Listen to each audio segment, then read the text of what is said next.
is being victimized by our own government. One man whom they fear, yet whom millions love.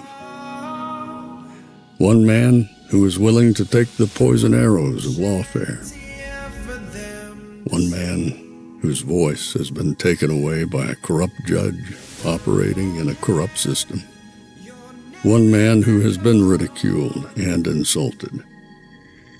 One man who refused to back down.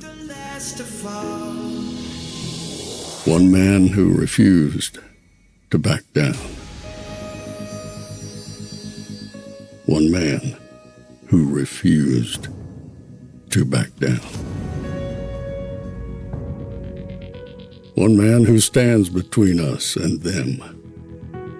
One man that wants to see America protected again. One man who wants to see America prosper again. One man who understands that a man is a man and a woman is a woman. One man who understands and protects the blessing of life. One man who wants to restore American exceptionalism. One man who once again wants to make America that shining city on a hill for all to see. A place where all the people of the world glowingly set their eyes upon. America. One man who unashamedly wants to make America great again. That one man is Donald Trump.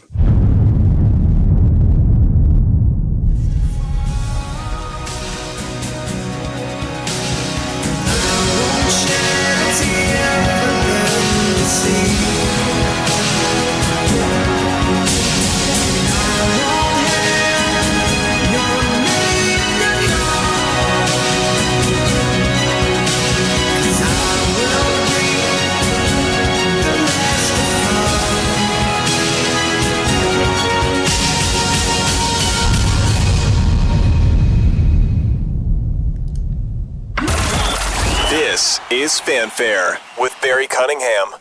What's up, everybody, on a glorious evening, a Monday evening. Not sure if you guys know this, but something happened today. Something kind of big. We're going to get to that. But I got some house cleaning to do, or housekeeping to do here as we begin the show, which will be I think, a pretty good show. Moderators, if you're in there, get ready again, because I'm sure the lib nuts are going to lose it. They're going to be off the chain, so keep your eyes peeled for the nuts. So the first thing I want to talk to you about, and yes, I still have my throat cold.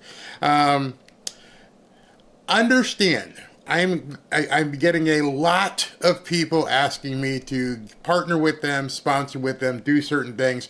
So we're going to be creating our own new sponsorship site, where whatever we're giving away for that particular show, you just have to go to that site, and there'll be a whole bunch of things that explain what's going on. So even if you miss it, I'm going to reveal the URL tomorrow, and then I think by Wednesday everything should be up and running, and then you can just go to that at any time you want. You don't even have to wait for me to tell you about it. I'll run it on the bottom of the screen so you can see it from here and there. So I just want to get that out there. Everybody who has sent me emails, thank you very much for the emails. There's a lot of them, a lot of emails, a lot of texts. I try to go through as many as possible, but I don't have time to go through everything, but I definitely appreciate it. And then tonight's show, we're about 7:45. If I can somehow integrate it at 7:45, I got a special guest coming on. And that special guest is basically going to delay his slumber, push away the cobwebs, and come out and speak to us. Well, not just to me, to everybody. I understand tonight at 7:45 that Dementia Joe is going to make an appearance. He is going to make an appearance. Boom, let me put it up here. They announced this. The president will deliver remarks on the Supreme Court's immunity ruling. These remarks will be in the Cross Hall, will be covered by the in-house pool at 7:45. So if he's going to be on the channels that I can actually reach without having to, go through firewalls, I'm going to go ahead and play it so everybody can hear it. You don't have to go anywhere. I've got a couple streams lined up, so hopefully we can see that. So with that being said, let's get into tonight. And it was a big day. And in order to understand how big this day was, we have to go back to Thursday night. Thursday night with the debate, Trump put up a Truth Social post today that there was 51 million viewers. 51, plus another 30 million online. So there might have been some crossover. But let's say 70 million people. 70 million people turned in to see the debate. Oh my God, no wonder the Democrats are running around with their heads on fire, because it's absolutely nuts what's going on. So I wanted to show you something that's an obvious shift in the media. It's about a 1.5-minute clip. No, it's about 2 minutes. And it's showing you at this point, the knives are out. They're absolutely out. Take a watch at this. In an attempt to reassure voters about his fitness for office, Biden campaign chair Jen O'Malley Dillon holding a call with party leaders earlier today, telling them this too shall pass. There is a discernible pattern of Democratic officials seemingly trying to convince you, the public, to not believe what you saw and what you heard with your eyes and with your ears on Thursday night.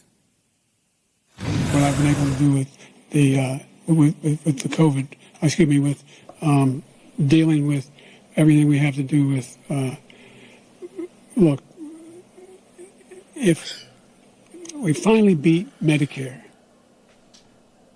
the total initiative relative to what we're going to do with more Border Patrol and more asylum officers. President Trump? I really don't know what he said at the end of that sentence. I don't think he knows what he said either. Oh. Democratic officials have tried to spin this in many ways. They said President Biden just had a cold. They said it was just one off night, akin to when President Obama in 2012 was rusty and seemed a little huffy. But behind the scenes, make no mistake, most Democratic officials witnessed the same shocking spectacle that you did. The difficulty that the presumptive Democratic nominee, the current president of the United States, had just articulating his basic thoughts during the 90 minutes of the debate. As they're sort of going through how they... I didn't want to interrupt Jake Tapper there. Let me talk while this guy's getting queued up. For Jake Tapper to come out and basically fire those bullets into the Democratic Party, you can effectively, at this point, say the Dementia Joe presidential campaign is over. For some reason, he decided today to come out and say that. And I think it's because of all the gaslighting that they've been trying to do since Thursday.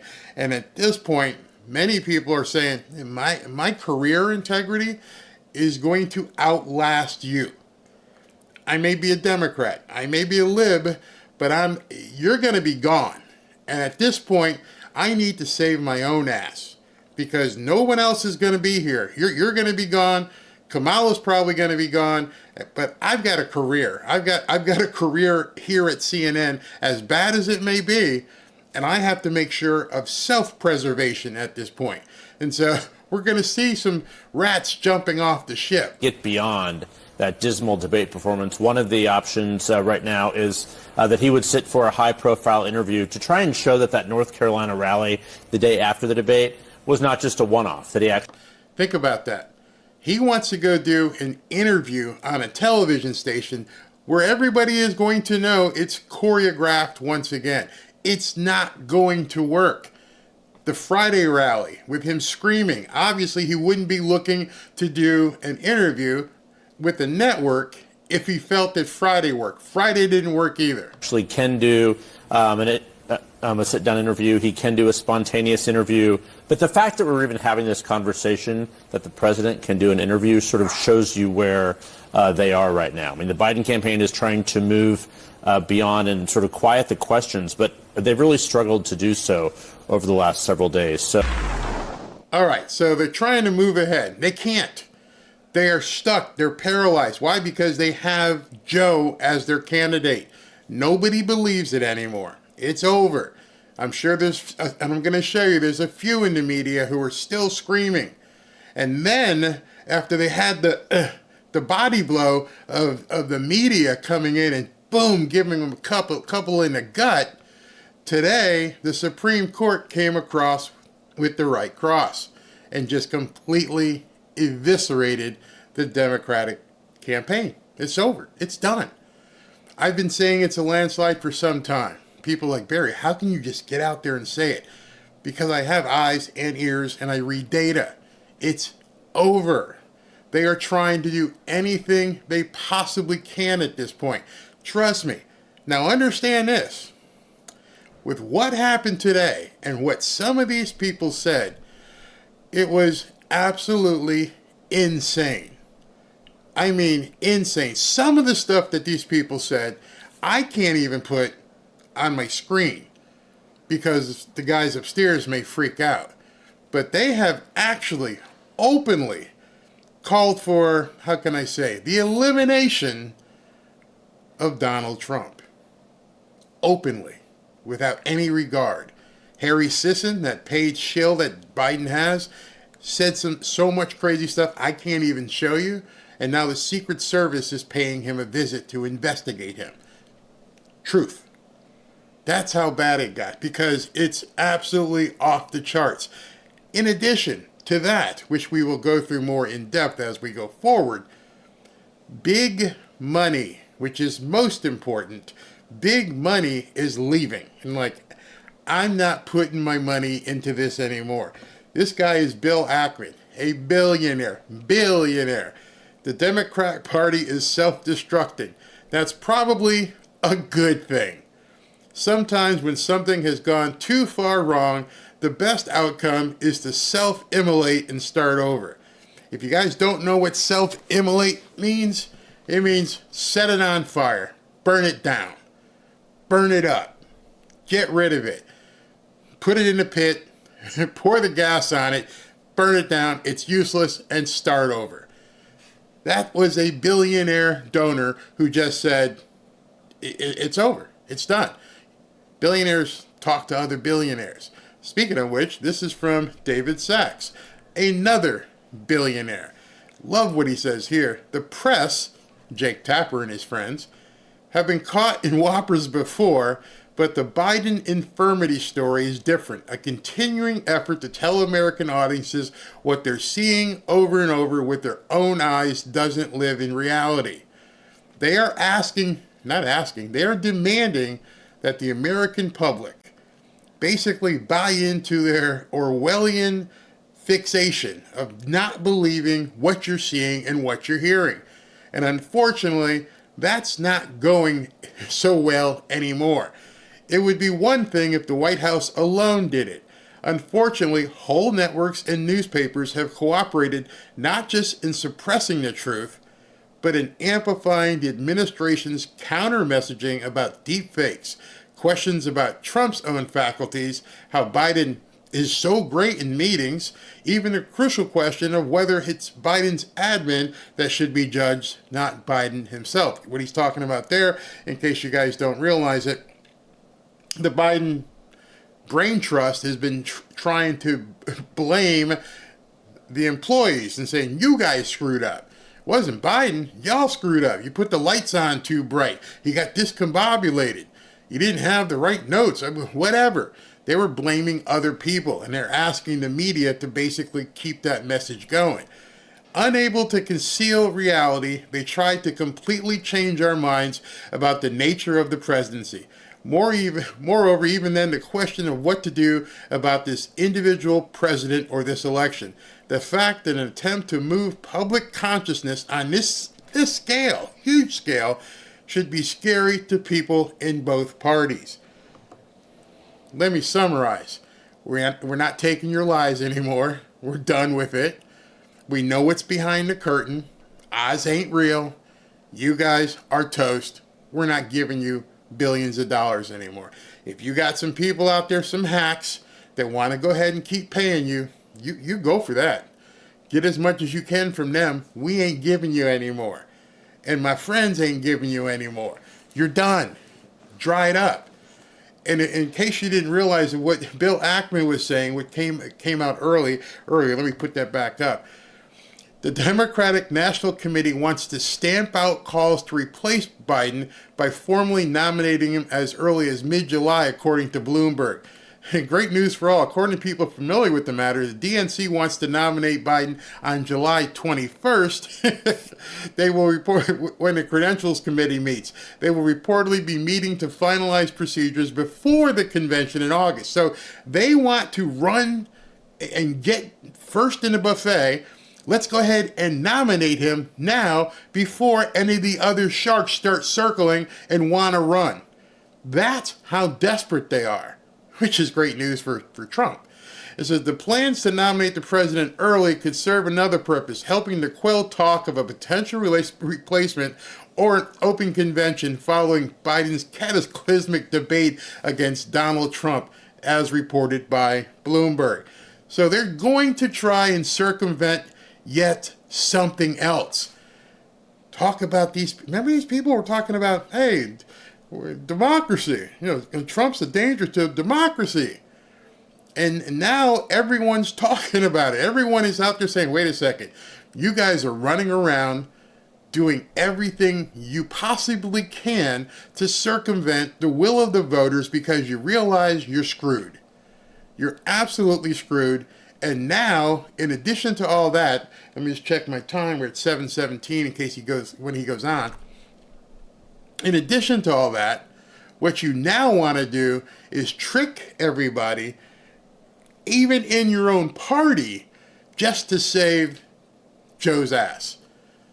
This is a clusterfrig of epic proportions. And at this point, Trump can just sit back and say, do whatever you want. The title of this video was No One Can Stop What's Coming.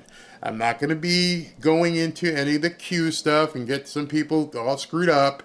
Not going to be talking about that, but it's obvious at this point that no one can stop what's coming. It is now, in my opinion, and many other people's opinion, inevitable. These trials won't happen before the election, if they happen at all.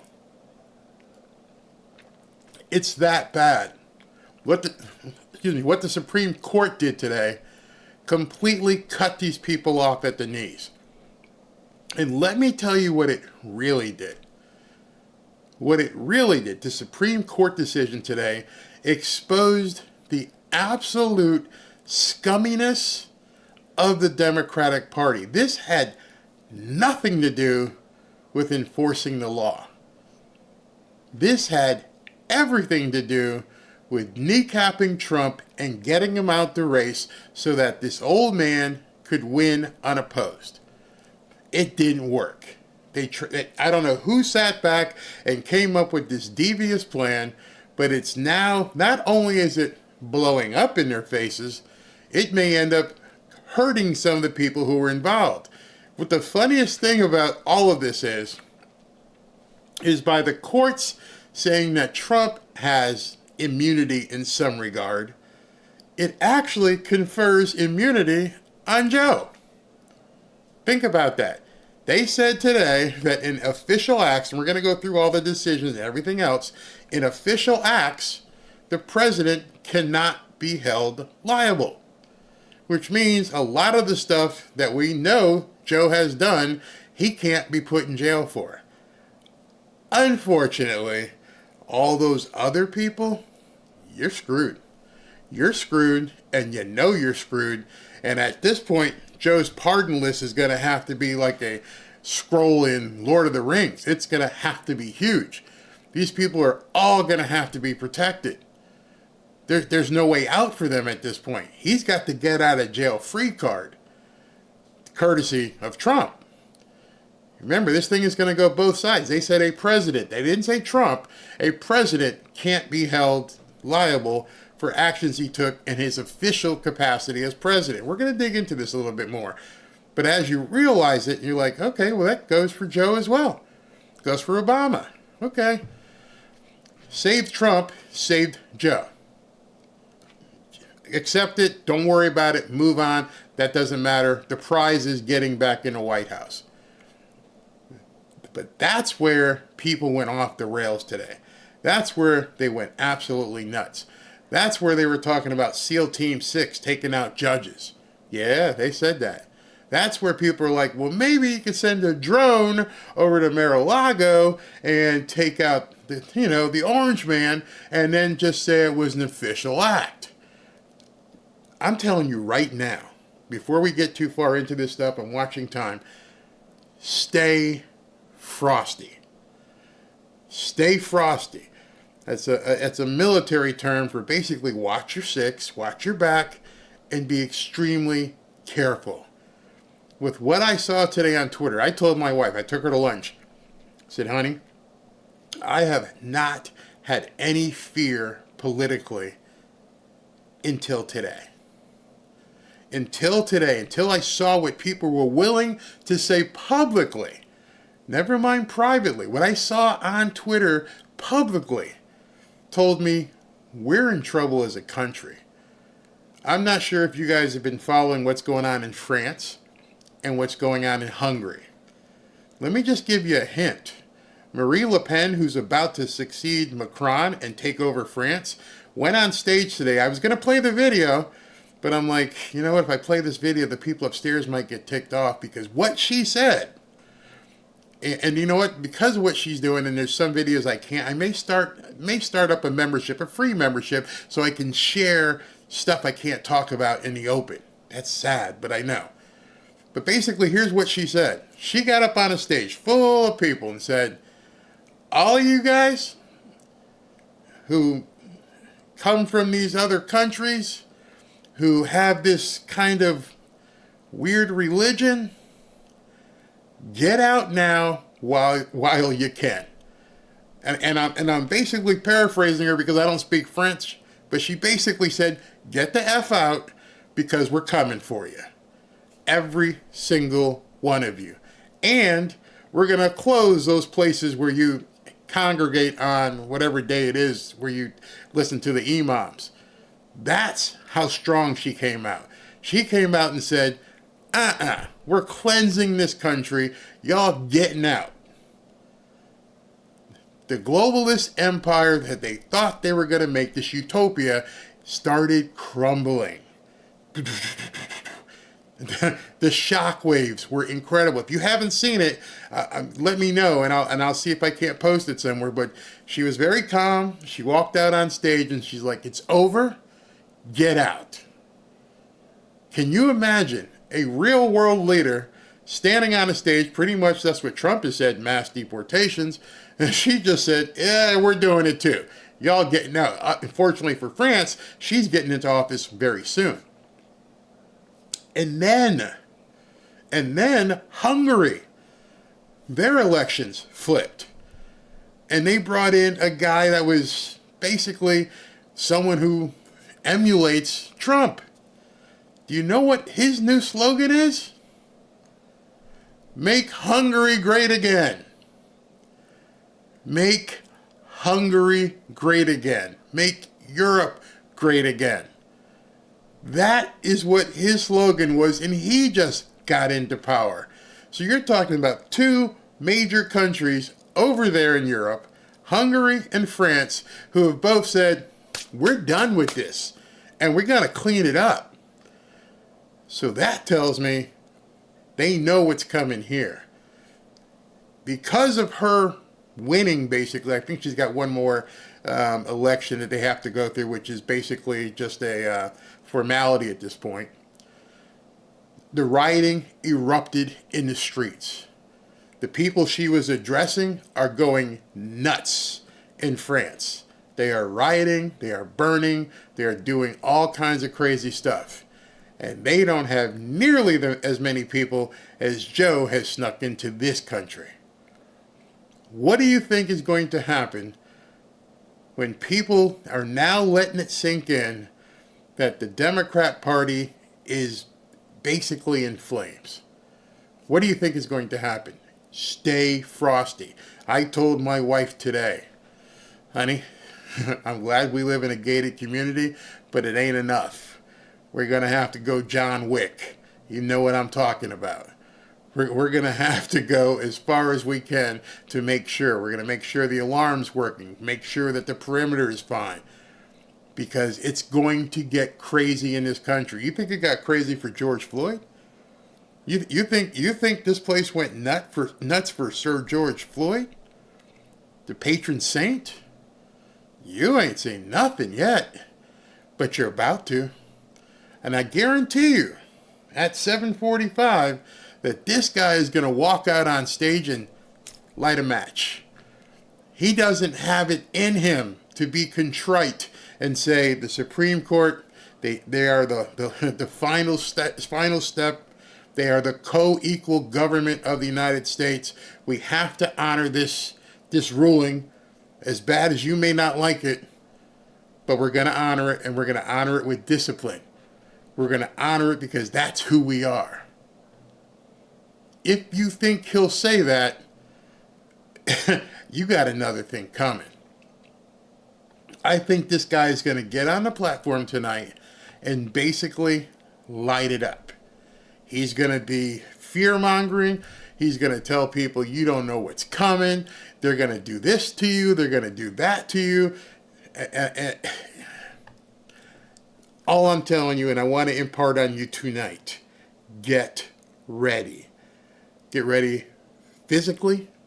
Get ready with what you need in terms of equipment. And get ready and get right with God. Because that's all we're going to have at this point. You've seen what has happened to some people. The police can't get there in time. There's millions of these people who are going to be activated. There's going to be millions of liberal nuts that may go crazy. I saw stuff on Twitter today. It got really, really, really bad. So I don't want to get into let me take a couple more tweets and then a couple comments, because in case I can see him at 7:45, let me see. I'm watching to see if I can see this, but let's see what happens. So Charlie Kirk said this, and it was so true. The Libs are in full meltdown. Some openly calling for yes, that word, openly calling for that. Totally normal, stable people who should control the education of your kids, your business, the border, and 2 foreign wars. And you can see some of the stuff that was said right there. So if Biden declared I can't even read it, because I'm sure the powers that be up here would look at this and go, Barry, you're being incendiary. I'm just showing you what some people have said today. You can see this. You can see what these people publicly shared on Twitter. What kind of mind would you have to think putting that on Twitter is okay? And by the way, these aren't just anybody. These are people in the media. Aaron Rupar, and this is from I think it was the New York Times. Let me see if I can click on it. I think this was the New York Times that put this out. But this is crazy. This is crazy town. I'm not over-exaggerating. They are now openly, hey man, I think we should do this. And if they're willing, and he has said it many times in his rallies, if they're only coming for me because they can't get to you. But now they can get to you. You understand that, right? En masse. When I say en masse, E-N, not in masse. En masse. What could happen in some of these blue cities? People just walking down the street. People at work. People going to the grocery store. What could possibly, these people get so irate, what's going to happen? It's just crazy. Jack Posobiec said this. Supreme Court creates new test for presidential immunity. A core constitutional act is absolutely immune. Official acts are presumptive immunity, meaning you're presumed to be immune. Unofficial acts, no immunity. So in that regards, it's well defined as to what is immune and what isn't, except for the fact of now what they're going to have to determine which is going to require even more court. What's an official act versus an unofficial act? In any event, none of this is going to be resolved before November 5th. So they know at this point, Trump basically got the get out of jail free card. So what are they going to do? Try to put him in jail for the New York stuff? Good luck with that. Good luck with that. At this point, don't put anything past these people. It could get really nasty. And then we're going to go over, right after we can see if we can get Biden on TV, Clarence Thomas penned a basically what it amounts to an auxiliary decision. And in that decision, he basically said, no, he didn't basically, he said it, that Jack Smith, the special counsel that's going after Trump for the Mar-a-Lago stuff, he came out and said, you weren't officially appointed. I don't even know what you're doing here, dude. I don't even understand how you could have brought these charges. Who named you God? Who put you in this position to think that you can charge an ex-president? Special counsel Jack Smith is a private citizen and has no power whatsoever. None. Don't let any of your friends tell you otherwise. He was not appointed. This whole thing has been a sham from day one. They were hoping they could run it through before the stuff hit the fan. Just as Clarence Thomas said, if there is no law establishing the office that the special counsel occupies, then he cannot proceed with this prosecution. A private citizen cannot criminally prosecute anyone. Anyone. I can't. You can't. A private citizen cannot criminally prosecute anyone, let alone a former president. You think that's kind of illegal? Jack Smith, you don't got a get out of jail free card if Uncle Joe decides he's going to take the parachute. He could pardon you, but that case is gonzo. Hey, Fannie Willis, your case is gonzo. This is what they're realizing. They're like, oh my God, what are we going to do? This thing is just horrible. It's just simply amazing. Here's what Clarence Thomas wrote. So I hope you guys can see this. Let me just go here.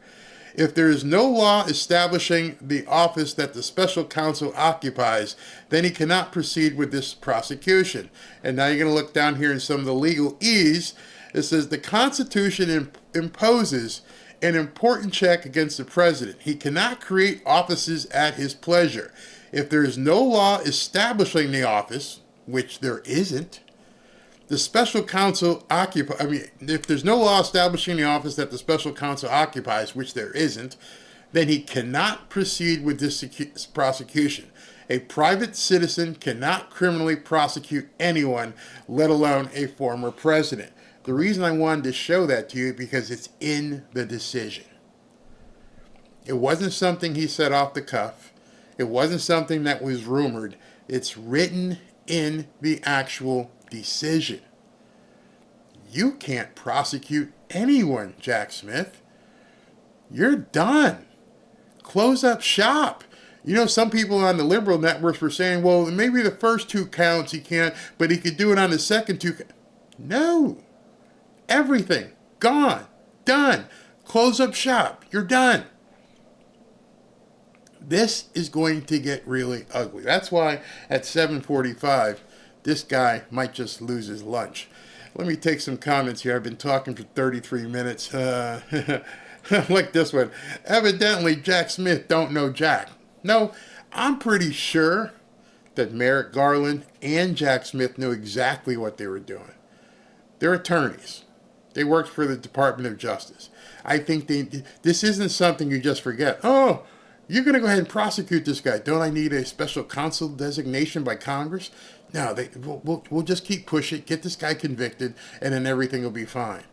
They never thought it would be delayed. That's why he was rushing and trying to push before the Supreme Court would say anything. And now it just blew up in their face. Dude, you can't even be my Uber driver. Kathy Cole says something we're all thinking. After the 2020 coup, I don't put anything past the left. Nope. Not at all. What we saw happen just in the last 7 days. I just want you guys to make sure you understand this. And this is absolutely huge. In the last 7 days, our country completely changed. Not a little bit. Completely.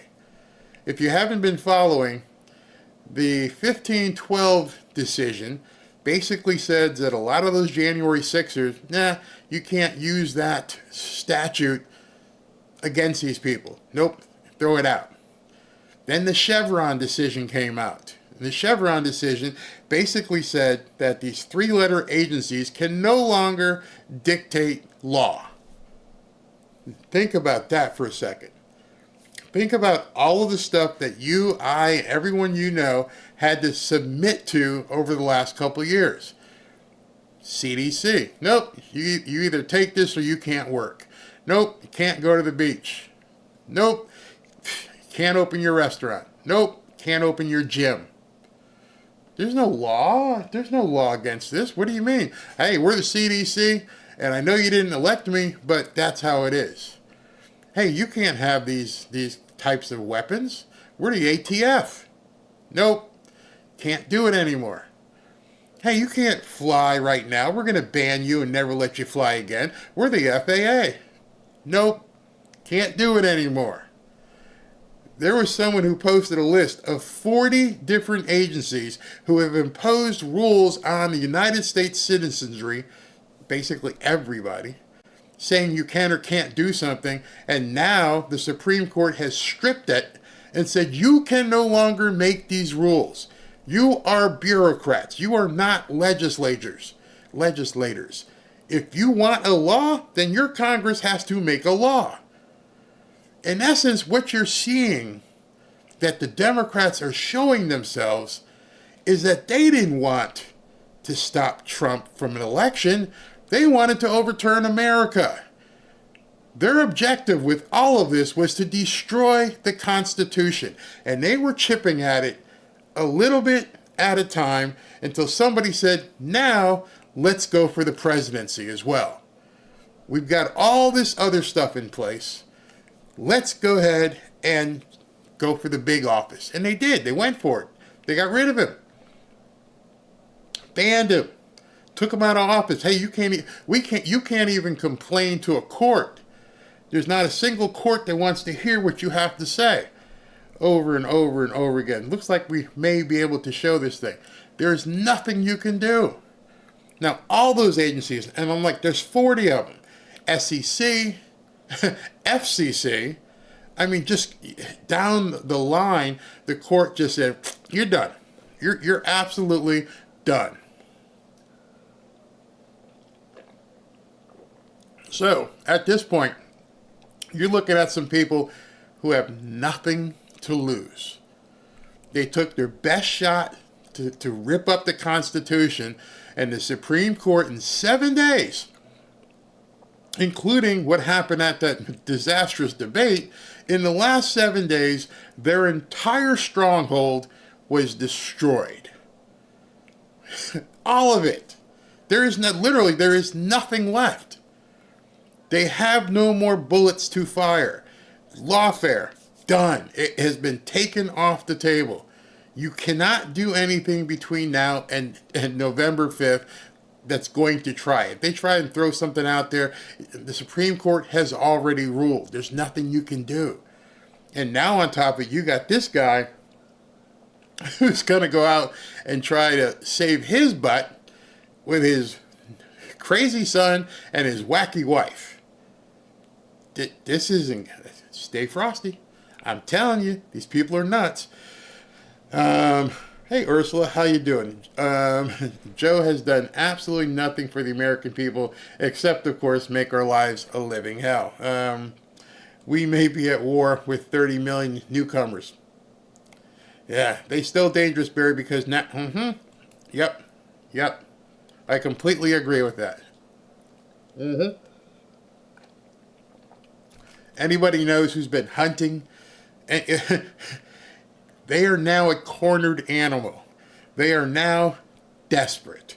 The desperation is palpable. I mean, you can actually see it. I'm going to show you some stuff tonight after Mr. President talks. Let's let him scream at us and tell us, we're not America. I can't wait to hear what he has to say. I really hope this is going to work. But it's just nuts. Absolutely nuts. Let me see what else I can pull here. Raphael says, Barry Cunningham, you are telling the truth. These morons were trying to turn America communist. Yeah, I firmly believe that. And they were getting there. Think about all the stuff about you can't use a gas stove. What? Who passed that law? Oh, that's, us. Some three-letter agency. You can't use a gas stove anymore. What? What are you talking about? Nope, take your gas stoves out. They were going to do everything. Ban travel, all kinds of stuff they had planned, and the Supreme Court just gutted them. That's why they are so ticked off. Think about it. If you thought you had a competitive advantage, if you thought that your candidate could go toe-to-toe with Donald Trump, and you had a more than good chance to win, would you be acting this way? You wouldn't have acted like that from the get-go. If you really thought that in a fair election you could beat Donald Trump, you wouldn't have had to go through all this. Why'd you spend $1 gazillion? Why'd you do any of this stuff? Why did you try all this lawfare if you thought you could win? You knew you couldn't do it man against man. You knew your policy sucked. You knew that blacks and Hispanics and now even women. Do you realize a new poll came out today? And this one basically was the one where I just cracked the beer open the beer, it's over. This poll that came out today, I wish I had an image of it. This poll came out today and said that Trump has now pulled even with Joe Biden on the baby removal issue. Think about that for a second. How the heck did that happen? If you're not burying the Republicans on the baby removal issue, you got nothing. Your entire platform is done. Absolutely toast. I ain't making it up. Polls out there. Whether or not you want to believe it, it's up to you. If you're on this stream and you're a lib nut and you think, oh no, he's lying, go look it up. I don't say anything I haven't seen. They have been gradually giving more and more power to the EPA to go after people. Yep. And that other three-letter agency, you know, the one when you open your paycheck and it's like, what is this? What is this withholding stuff? And if you don't pay it, the guys in that three-letter agency can now come after you and say, we're going to do this and that. Well, guess what? Unless it's a congressionally made law, you can't even do that anymore. I mean, their entire premise just fell down. I think Virginia will go red. Our Republican governor is great. Another new poll came out tonight and said that Trump is pulled ahead in New Hampshire. A Republican has not won New Hampshire in over 24 years. When you're seeing this kind of seismic shift, when people are and they're showing these things to be just absolutely crazy, and so you know it's getting bad. So I'm looking here to make sure this channel here that I have is going to show. It's almost 7:45. I want to make sure I can find this thing here. See if anybody is covering it. Don't see anybody covering it yet. Which network might have it? Because I don't want to miss. I've got one. Oh, yep, here it comes. See, you got a bonus here tonight, friends. There's a bonus. I want to see him walk out and everything. Hold on, let me get to it, guys.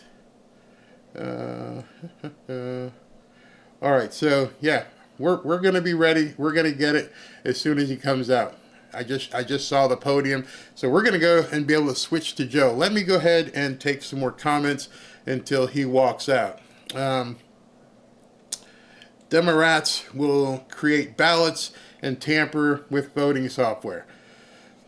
I don't doubt it. I think that they will probably try and do everything they possibly can and more.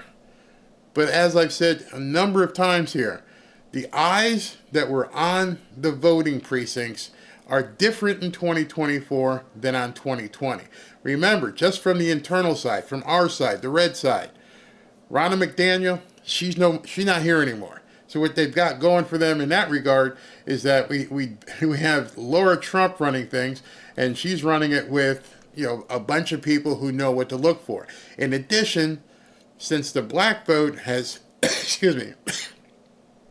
changed so much, now we've got many more eyes in the black communities, historically where this crap happens. Same thing with Hispanics. So, like I said, their entire thing is it's collapsing. It's collapsing around them. And I think, if I'm right, if I'm right, this guy tonight is going to put the final nail in his own coffin. He has the opportunity to come out here when he hits the stage and comes up to the podium and be magnanimous and go, okay, it didn't work out.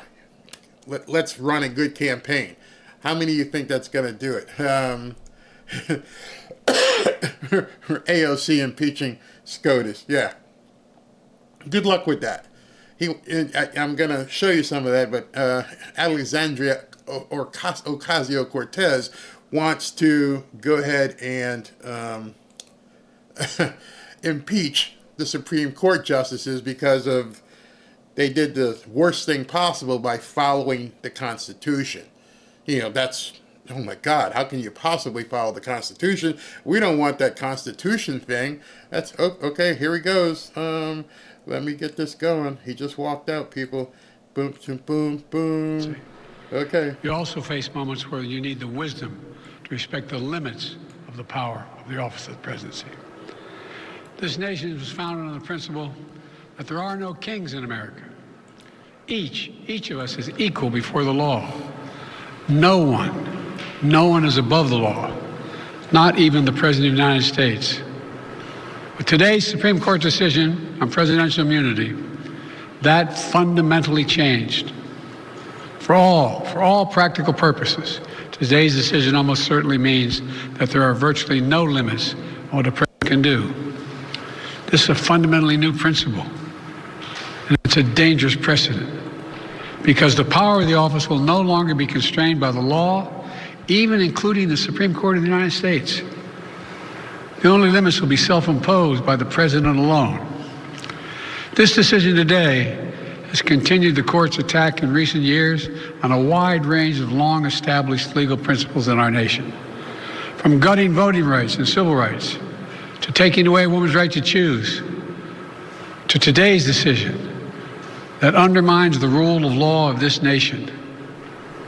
Nearly 4 years ago, my predecessor sent a violent mob to the U.S. Capitol to stop the peaceful transfer of power. We all saw it with our own eyes. We sat there and watched it happen that day. Attack on the police, the ransacking at the Capitol, a mob literally hunting down the House Speaker, Nancy Pelosi, gallows erected to hang the Vice President, Mike Pence. I think it's fair to say it's one of the darkest days in the history of America. No, your election was a Now the man who sent that mob to the U.S. Capitol is facing potential criminal conviction for what happened that day. And the American people deserve to have an answer in the courts before the upcoming election. The public has a right to know the answer about what happened on January 6th before they asked to vote again this year. Now, because of today's decision, that is highly, highly unlikely. It's a terrible disservice to the people of this nation. So now the American people will have to do what the courts should have been willing to do, but will not. The American people have to render a judgment about Donald Trump's behavior. The American people must decide whether Donald Trump's assault on our democracy on January 6th makes him unfit for public office in the highest office in the land. Ain't gonna work. The American people must decide if Trump's embrace of violence to preserve his power is acceptable. Perhaps most importantly, the American people must decide if they want to entrust the president once again the presidency to Donald Trump, now knowing he'll be even more emboldened to do whatever he pleases whenever he wants to do it. You know, at the outset of our nation, it was the character of George Washington, our first president, that defined the presidency. He believed power was limited, not absolute. And that power always resides with the people. Always. Yep, it does. Now, over 200 years later, with today's Supreme Court decision, once again, it'll depend on the character of the men and women who hold that presidency that are going to define the limits of the power of the presidency, because the law will no longer do it. I know I will respect the limits of the presidential powers I have for 3.5 years, but any president, including Donald Trump, will now be free to ignore the law. I concur with Justice Sotomayor's dissent today. Here's what she said. She said, in every use of official power, the president is now a king above the law. With fear for our democracy, I dissent. End of quote. So should the American people dissent. Ain't gonna happen. I dissent. May God bless you all. That's it? May God help preserve our democracy. Thank you. May God protect our troops. 5 minutes? Why are you the best Democrat to beat Trump? What makes you so confident you should be the president? You just heard President Biden speaking there about the Supreme Court. I'm stunned. Why did they wake up Joe, have him waddle out there for a 5-minute lie fest? Who benefited from having him waddle out there and say that? You're done, dude. You just proved that you are absolutely done. You got nothing. Your entire campaign got nothing. Wow. The president of the United States waddled out to a microphone after a momentous day of the Supreme Court basically destroying him. He had every opportunity to try and unite the country, and he waddled out there for 5 minutes and read on a teleprompter and said, I dissent. You think we didn't know that? You think you broke any news by going out there and telling the world that you dissent? Who was that message for? The nuts. He just told the nuts out there, do not comply. Stay frosty, because I called it. You heard me say it as you were watching. I said he could come out and be magnanimous as a president of the entire country and say to people, the Supreme Court has spoken. Let's not keep going with this stuff, and let's, get together as Americans and fight it out at the ballot box. Nope. I'm going to talk to you about the dissenting opinion from an idiot Supreme Court judge who's on the losing side, and I'm going to ignore the 6 other people who said this is the Constitution, this is what we're going to talk about, and you completely ignored it and just came out there and said everything you could to further denigrate Donald Trump. You just put your poll numbers down a couple more points. You put your poll numbers down if you had said basically anything and only stood up there for 5 minutes. One of the most momentous days in Supreme Court history. Not just during his term, in history. And you had a 5-minute bitch fest. You had a 5-minute whiny, taking my toys, I'm going to want to go back and eat some Mapo or have some ice cream. I'm going back. Not going to take any questions. Nothing. Why would anybody see what he just said and vote for him? Why would any American look at that guy and go, that dude right there, he's got it. He's got it. I need to get some more of that. We need 4 more years of that. Says nobody. Well, 23% of people. you just hurt yourself even more. What do you guys think? Yeah, Dr. Ecola, that was 5 minutes. 5 minutes. Joe better be glad that SCOTUS did that, what he did. He has a lot to answer for. Yeah, he should have just came out and said thank you. If you're only going to talk for 5 minutes, you should have just came out and said, I want to thank the Supreme Court. They did a great decision. Thank you very much. Good night. And that would have been even better than what you just said there. Yep, and there's your comment. He just gave the mostly peaceful protesters their marching orders. Bingo-roo. That's what I was telling you. He just told them in no uncertain terms, I dissent, don't comply, do what you need to do. God help us. God help us. ASV, is Joe committing an assault on democracy by questioning the actions of the Supreme Court? He didn't just question the actions of the Supreme Court. He denounced the actions of the Supreme Court.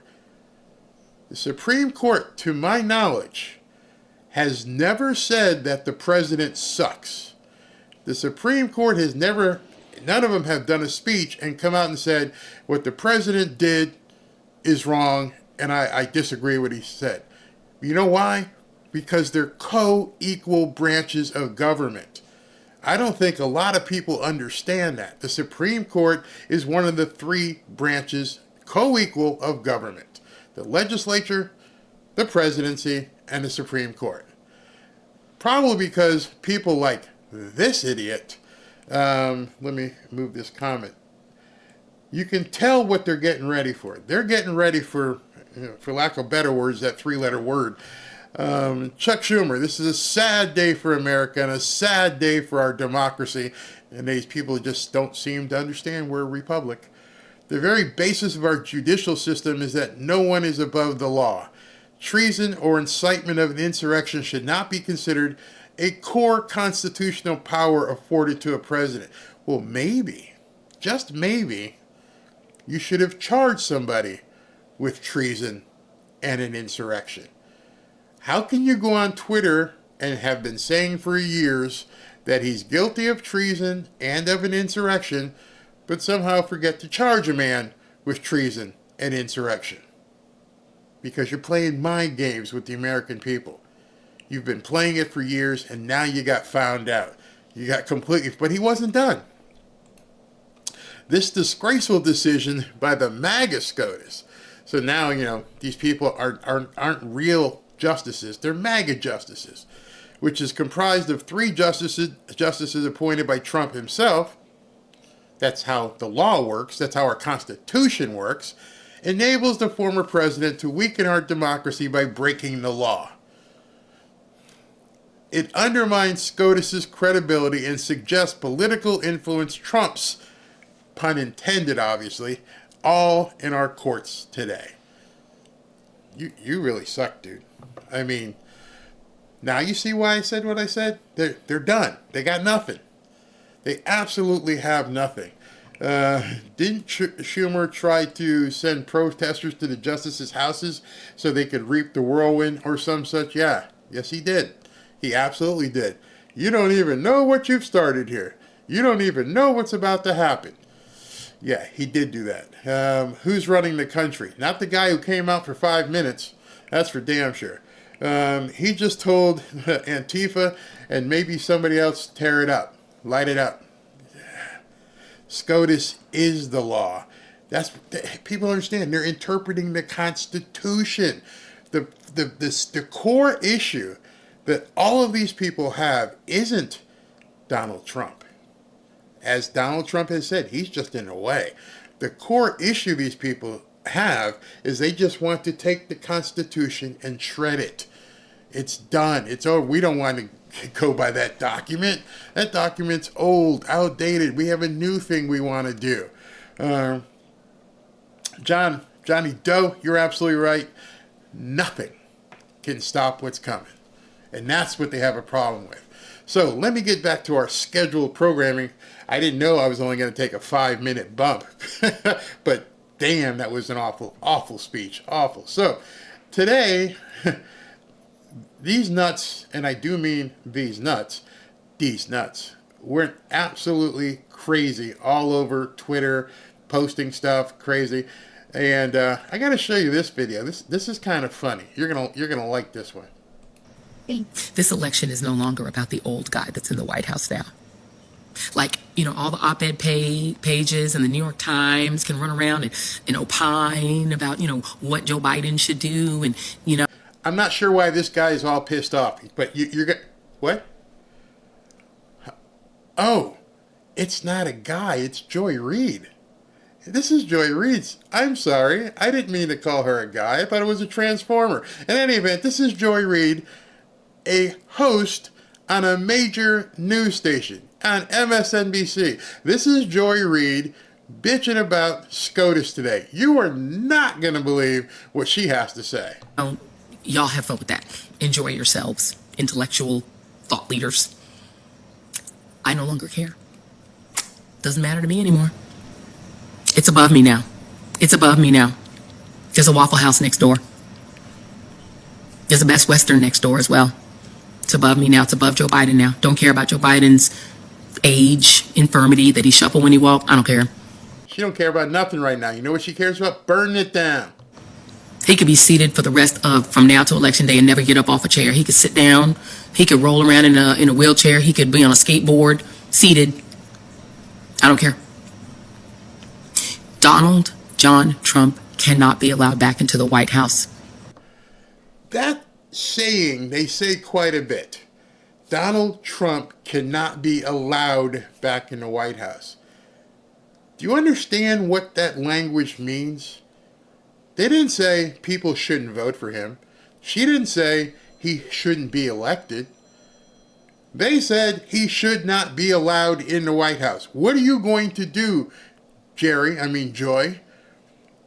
How are you going to not allow an elected official to go into the White House? What exactly is it that you have up your sleeve that you think other people should do to stop him from claiming his office? Because if you combine that madman with this court, two of whose members are insurrectionists, one of whom flew an upside-down flag at his home. Again, gaslighting. Watch what they're saying. Insurrectionist. He's an insurrectionist. He's talking about Judge Alito. He flew an upside-down flag at his home. Oh, no! He flew an upside-down flag. I'm terrified. My nipples hurt. And blamed it on his wife, who's also crazy. Oh, and his wife is crazy. You just insulted the man, and then you insulted his wife, and you're a host on a major news network. The other of whose wife literally was part of the insurrection, and they ruled in this. They put themselves in the Leonard Leo 6. They went ahead and ruled on this with no shame.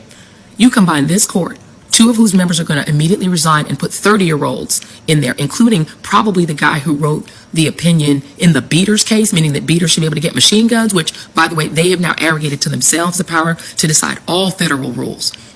See? I told you that Chevron decision was huge, because now you can't have your little three-letter agencies going out there and deciding who can do and how they can do it. They don't want to hear any of this. You hear what she just said. Now they decide that we can't even have these experts go out and decide for the American people how you should live your life. They don't want the Constitution. Everything, whether your plane that you fly in is safe, how much carbon can be in the atmosphere, how much. Do me a favor. When you're worried about carbon in the atmosphere, tell me why you didn't have a problem with Joe Biden flying back and forth to babysit Hunter. Tell me why John Kerry is flying all over the place. How come you don't have a problem with Mark Cuban having 7 jets? I bet you don't fly commercial. Much filth can be in your water. They said agencies that have experts can't decide that. They will decide that. So they are kings, and Trump is king. You put him. Oh, Trump is already king. Trump is king. So you're just admitting to the American people that Joe can't win. You just said it. They are kings, and Trump is king. Trump couldn't possibly be king. He doesn't want to be a king, but he couldn't possibly be a king if he wasn't already ensured to get to the throne. You're now saying he's already king. You're terrified, absolutely terrified. This nutbag I'm gonna just let her continue. In the White House, combined with this court and a Republican House and Senate, we're done, y'all. All the rights that were won in the 20th century, the harder. Who's this we? Because so far, she sounds like she's making a campaign ad for Donald Trump. We're done. No, we're not done. You're done? Nope. No, we're not done. So now she's going to segue into saying, they want to put us back in chains. She just said this. She goes, they want to put us back in the last century. Rights of women, laborers, workers, the rights of children. Remember, child labor used to be legal. The rights of black folks, forget that. The rights of non-white immigrants, forget that. All of the 20th, they are trying to repeal the entire 20th century, and they're doing. Can you believe this? I mean, I'm looking at some of you guys in the comments. She just said they're trying to repeal the 20th century.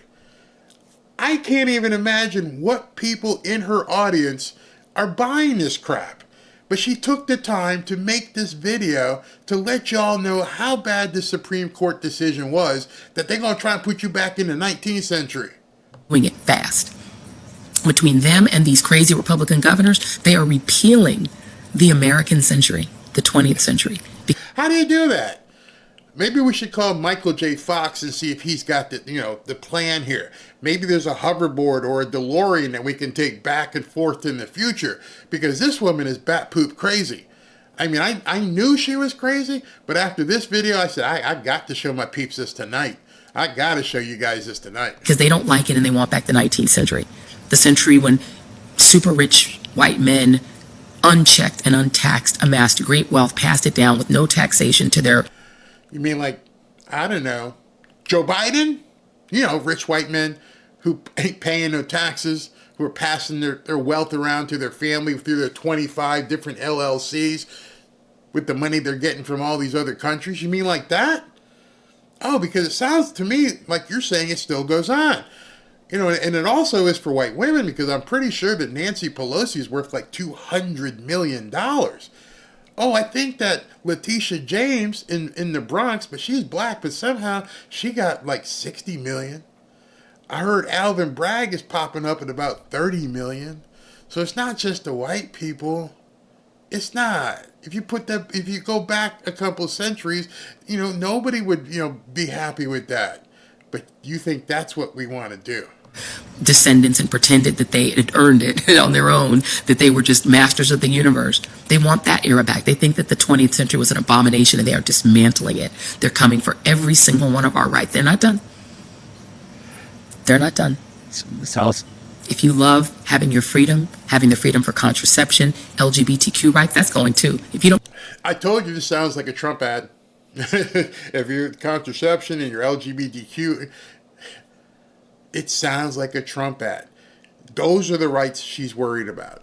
She's not talking about the right for you to communicate without censorship. She's not talking to you about the right to basically go where you want and basically to buy what you want without the CB, digital currency coming in.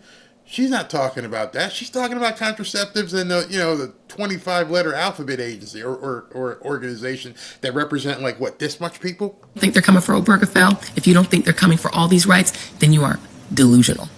They're coming for all of it. They're dismantling the 20th century. They are repealing the 20th century. This ain't about Joe Biden anymore, y'all. It ain't about his policies. There are a lot of them I disagree with. There's a lot of them I disagree with deeply, deeply, morally. But it's not. It's above me now. It's above him now. You cannot allow Republicans to control the White House, the House, and the Senate, and the Supreme Court, and all of these states. You're now voting for your life. You must vote. Listen to Taraji P. Henson, y'all. Project 2025. They've now just implemented it from the court. I don't even know what to say. Y'all probably thought if I just told you this, you'd have said, Barry, no, you're making this up. You're making it up, man. There's no possible way that this nutbag would have said this stuff. With her picture of Sotomayor in the background, the patron saint of the liberal justice department. Sotomayor, who's probably one of the dumbest people, DEI hires ever. Don't even know how the Republicans let her get confirmed, but that's a whole nother story. But if I just told you she said this, you wouldn't believe it. You wouldn't have believed it. You don't even need it now. If you have this court, plus Trump, plus the House, plus the Senate, plus all these states, y'all better vote for your lives in November. I'm gone. Y'all be good. And good luck and God bless. For real, for real. You can't Wait a minute. I forgot that part. Oh, God. I put that keep in. getting away with it. It makes the Supreme You can't keep getting away with it. I can't believe after all that stuff she spewed that she had the nerve, the unmitigated nerve, to say, God bless you. Hey, Joy, let me just tell you something. I don't know if you have insurance on your house. I don't know what you do, but you might want to up it, because the lightning bolts that would come your way for what you just said would be epic. I mean, absolutely epic. You might not want to go there. It might be a little bit too much for you. We're going to take a quick break. I'll be right back. If you've watched my videos, you know that I've often referred to my dad came from Jamaica. He was an immigrant. He came the right way. And then he worked and busted his hump here in America to build a business. What you may not know is that he was so proud of America, he joined the Army. He even talked my brother into going to West Point. I didn't go that route myself. Didn't want to join the Army. But I always listened to him. One of the things he used to say is that America did so much for him that he wanted to protect it and protect the American way of life. And of course, he wanted to protect what he built. He worried specifically about times like we're living in today. So one of the lessons he told me was to protect yourself, son, and buy some gold. But I was too strong-headed, wanted to do my own thing, and I didn't listen. But as I grew older, I realized everything he said was right. So I bought gold to make sure my family was protected. Right now, I think all of us can see that America is in trouble. I'm sure, like me, you hope that Trump gets elected in November. However, you have to make sure you protect yourself now, just in case he doesn't. You definitely don't want to get caught flat-footed. Lear Capital can help you prepare for the uncertainty of tomorrow and the potential turmoil in America if Trump doesn't win. Lear Capital has had over $3 billion in trusted transactions. They have thousands of 5-star reviews and a 24-hour risk-free purchase guarantee. Lear Capital is the precious metal leader that you can trust. If you want to get protected and hedge what's going to be going on politically, give Lear Capital a call at 800-601-5430 or visit learberry.com. And by calling today, you may be eligible to pick up $15,000 in free bonus precious metals with a qualified purchase. Give Lear a call at 800-601-5430 or go to learberry.com. I'm telling y'all, you may not be in a position to buy gold. You may not be in a position to buy silver. Maybe you can buy some Bitcoin. Do something. Dig a hole in the backyard. Store some cash. Although I don't know if the cash is going to help. But things are going to get squirrely here. I mean, this is bat poop crazy where these people are getting. And they're signaling to people with the most vile of stuff. She just told people. She just got on a video and told everybody, basically, they're trying to put you back in chains. Code word. You're trying to do this. You're trying to put it back to the 19th century or whatever. Makes no sense. Insulting your intelligence. Absolutely insulting your intelligence. So it tells you the level of intelligence that the people she talks to every single day, which is the frightening part of all this. I mean, it's crazy. So do me a favor if you haven't yet. Come on, show some love and click that like button. As we continue here into the second hour of the show, I'm just getting comfortable now. Just starting to feel it, work up a lather. All right, so thank you for sticking around. We're going into hour number 2 here. This is Mr. Van Jones. And hear what he had to say about the Supreme Court ruling. Look very partisan. They're supposed to be wearing these kind of black and white umpire jerseys or whatever. They look like they're wearing red jerseys or even MAGA hats. It's going to go down bad politically for the Supreme Court. But it's also scary because what is Trump going to do? If Trump gets elected and there's this idea that he can get away with even more stuff, that's really, really scary for the public because he already ran over every norm that he could. So it's. Do these people have mirrors in their houses? I'm just wondering. I just wonder if they understood what Joe has done for the last 3.5 years. Do they not ever look and see the things that they're doing? You know, letting people cross the border by the millions. You know, making sure that we're all being taxed to the hilt and want more. That you're paying more for your gas prices, your food, the rent, the mortgage. Today's July 1st. I'm sure it's going to hit you. Do they not have any of this stuff? Do they not realize that they made you close your business? Do they not know that you either had to take this experiment or you could lose your job? And they're talking about Trump this way? Seriously? The gaslighting is incredible. Seems like, I mean, I'm just looking at this politically, not legally. Politically, it's almost like a license to thug in a way. Like, you can do whatever you want, and the Supreme Court is probably going to let you get away with it. That is. You remember, I don't know, a long time ago, like last month, the Supreme Court said that Joe couldn't give student loan money away. But, yeah, you know what he did? He just ignored it and did it anyway. And then did a speech to brag about it. Obviously, Van Jones doesn't remember this. It's very frightening in this case, and so I'm very, very concerned. The Supreme Court has become consumed. This crazy woman. By a corruption crisis beyond its control, she writes. Today's ruling represents an assault on American democracy. Now it's up to Congress to defend our nation from this authoritarian capture, she writes. I intend on filing articles of impeachment upon our return. So she's mad because the Supreme Court upheld the Constitution, which defines how our democracy/republic is supposed to run. She says it's a corruption crisis beyond its control. Today's ruling represents an assault on American democracy. So now upholding the Constitution is an assault for which you should be impeached. Good luck with that.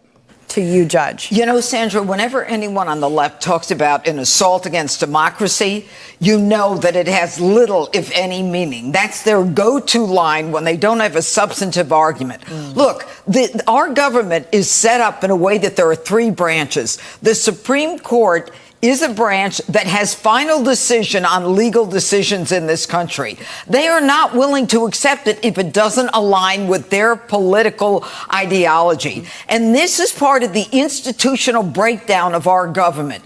That is so on point.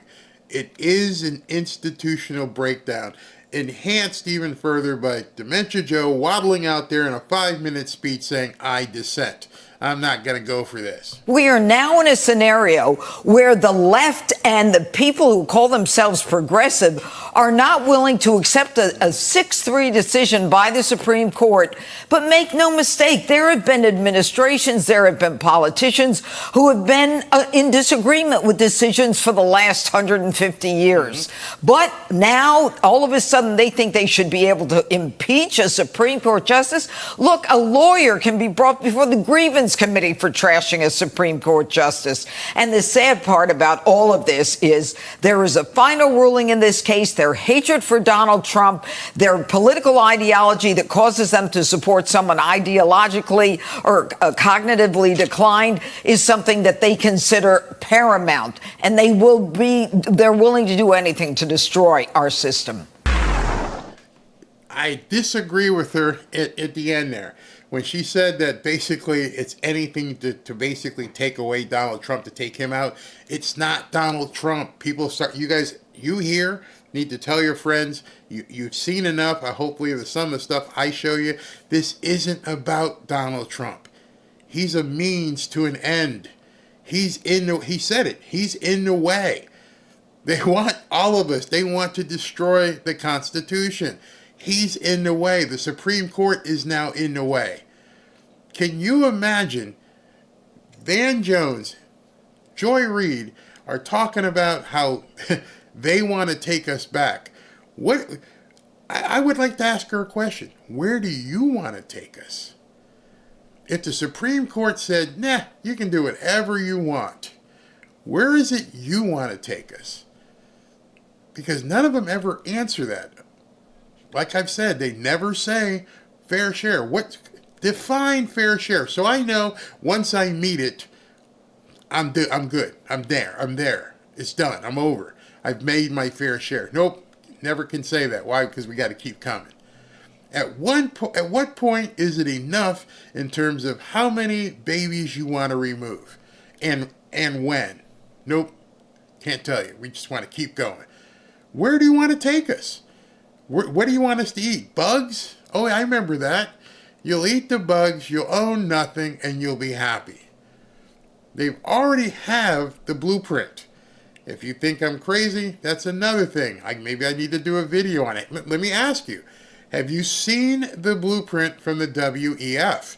Do you understand they have actually put out, you'll eat the bugs, you'll own nothing, and you'll be happy? They actually put that in writing. Eat the bugs, you'll own nothing, and you'll be happy. Whether you know it or not, you'll be happy. They really want the matrix. They want to control what you eat. They want to control where you live. You know this whole thing about 15-minute cities. You won't have to drive. You won't have to go anywhere. Just walk outside, eat from the approved vendor. Today you might have crickets, chocolate crickets maybe even. Won't have any sugar on them though, because sugar's bad. So you're going to have some chocolate crickets. No, you can't have beer because we don't want you to have beer today. But beer is only on Wednesday and Thursday and Sunday. Oh, so what can I have today? You can have a cucumber and basically some of this fake meat. Because, you know, the environment. Oh, and it's not on a rotisserie. It's not being cooked over gas because gas is bad. So, you know, it's basically going to be raw, you know, fake meat. Cooked by somebody, or actually not a somebody, a bot fed by AI. Is that where you want to take us? Why don't you just say it? But, you know, if you do all this, where are these people going to work? Work? You don't have to work. Everybody's the same. You're all living in pods. You're all eating bugs. And you're going to own nothing, and you're going to be happy. It's the Matrix. Nothing I just said is a lie. It's actually printed. They worry about the 2025 project and what Trump wants to do. Drill, baby, drill. It freaks them the hell out because they don't want you to drive. They don't want you to be prosperous. They don't want you to own weapons. A de-weaponized society is a controlled society. A de-weaponized society is a docile society. They're up here, you're a bug eater. And that's how it's supposed to be. Eat your bugs, live in your pod, shut the F up, watch what we tell you can watch, and you'll be happy. Think I'm lying? Not lying. Not lying. Some take us back to the Little House. Yeah, fake Frankenstein meat. Yeah, exactly. Have you seen some of this crap? It is most disgusting. What's it called? Beyond Meat or Imagined Meat or whatever? No, not having it.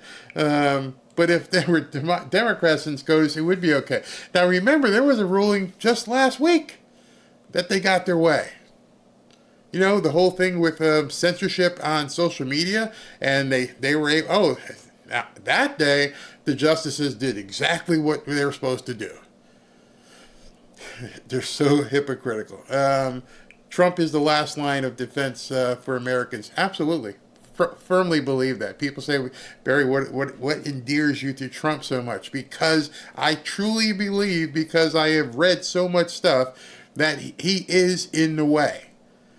None of these other Republicans, none of them have stood up and said, I'm going to take the arrows. I'm going to do what I need to do to protect you guys and your way of life. Nikki Haley didn't. None of them. I haven't even heard some of the other guys that I want to hear Burgum get up there and say it. I want to hear some of these guys that he's talking about putting into the administration come out and say, we're done we're not looking to reach across the aisle with these people. We're looking to govern all Americans and make your lives better. But you can't deal with the Chuck Schumer. You can't deal with these people. It just can't happen. Jamie Rankin? They're nuts. At this point, I could almost see Republicans working with, what's his name, Fetterman, more so than some of these other crackpots. And it's beginning to crumble all over the place. You hear about Gretchen Whitmer. Gretchen Whitmer got caught talking to somebody and said, I ain't running for president, number one. And number two, you lost Michigan. The governor of Michigan has now warned the Democrats, you lost Michigan. It's over. We haven't got to the election yet, but the numbers are what they are. Expect the pollsters to play with the numbers a little bit. Expect them to lie. It's over. Absolutely. Oh, Maureen, yeah, you want me to get banned off of here. Yep, that is true. 125. Will Michigan vote for Trump? That's what they're saying. They're saying at this point. Let me see if I can pull it up real quick, since you asked me. But she must know something. Let me see if I can pull it up. Yeah. I gotta figure out how to get this up there so you guys can see this. This is crazy what she said. Let me go ahead and cut to this. Boom. She says that Whitmer claims those who think that Biden can't win Michigan are full of S. Look at the date on this. That was July 1st, 2024. But when I go back and she goes, and this on the same day, I won't run, but Joe Biden has lost Michigan after the debate.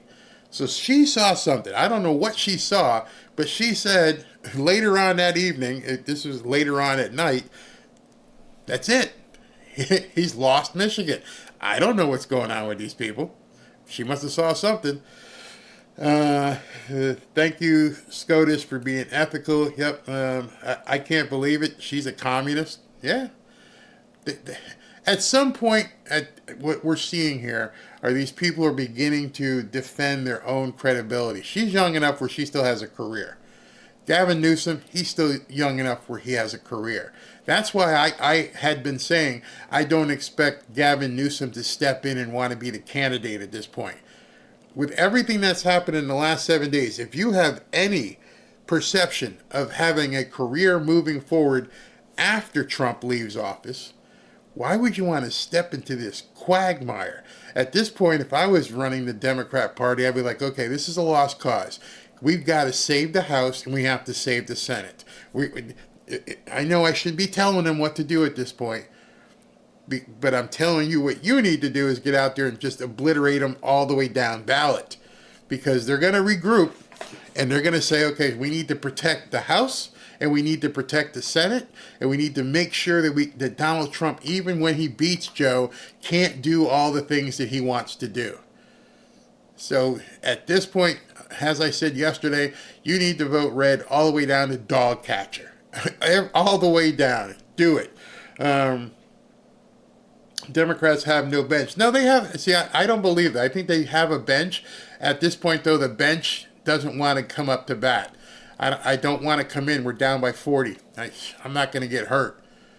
There's no reason for Gavin Newsom to step in and get his integrity destroyed trying to catch up to Trump at this point.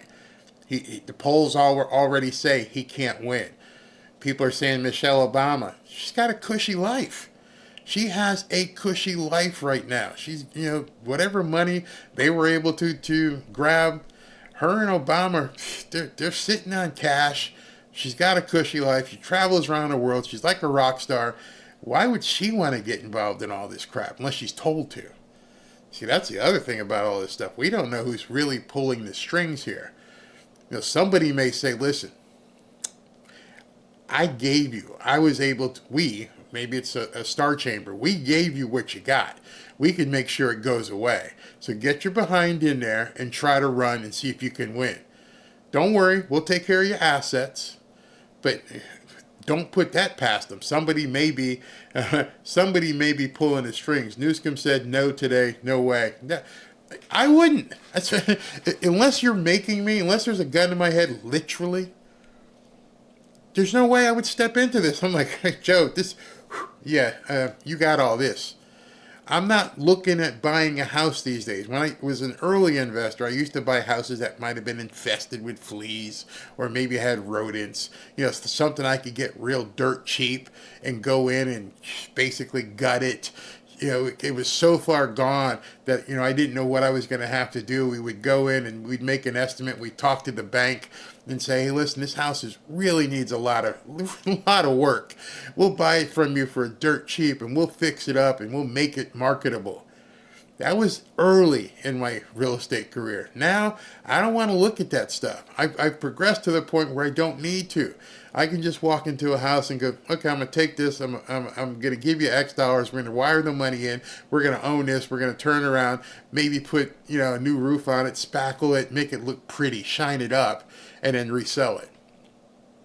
That's what you'd have to do if you were looking to take over for Joe. But you're walking into the joke at White House, and you're basically looking to fumigate it and rip it down to the studs and start all over again. And none of these prominent Democrats are looking at doing that. What's the guy's name? Pritzker from Illinois. Somebody assassinated him today. I don't know if you saw it, but somehow dirt came out that he lost $10-20 billion in Illinois. There's a reason why that story came out. So that he might have been thinking, I can go after Joe. And somebody basically pushed the button, put that out in the press. Put that out in the press that Pritzker lost like billions of dollars. You're done. Go away. Gretchen Whitmer, what are you doing? Oh, he can't win Michigan. It's over. You're done. Newscomb, no way I'm getting in this. Buttigieg? You're going to put up Buttigieg? Buttigieg? Butt boy? No, that ain't going to happen. He get destroyed.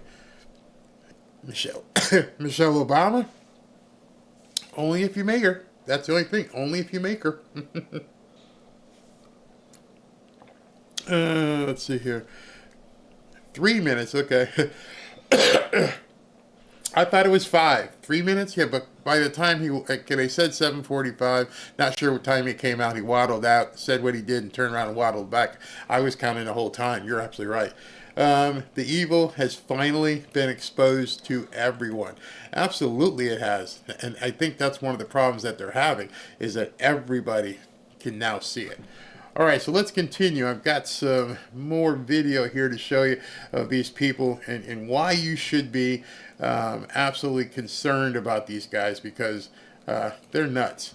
So let me make sure my ears are in. Let's go and listen to this one. We just had a campaign call that we listened in on where former Capitol Police Officer Harry Dunn, who's now part of the Biden campaign, spoke to this. Listen to what he said. Okay. My message today is simple. This is not a drill. Donald Trump is the single greatest threat to the United States of America in a generation. We can't. Who's he talking to? Who is listening to this stuff and saying they never, even with all this hyperbole, they never ever speak to why. You're just telling me he's a great threat, but you don't tell me why. And by the way, this guy was involved in one of the cops that supposedly defended everybody on January 6th. Let him anywhere in the Oval Office again. We can't count on the Supreme Court or any institution to hold him responsible. It's going to be up to the voters in November. Supreme Court has just handed down its decision on presidential immunity.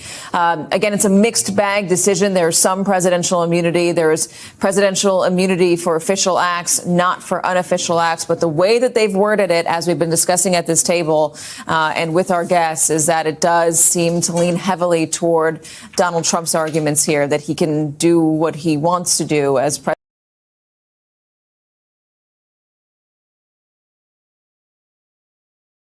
President of the United States. Yeah, Katie, I think the analysis here has been spot on. You know, the decision goes a long way to say that the president is not above the law and that private acts, unofficial acts, are not immune.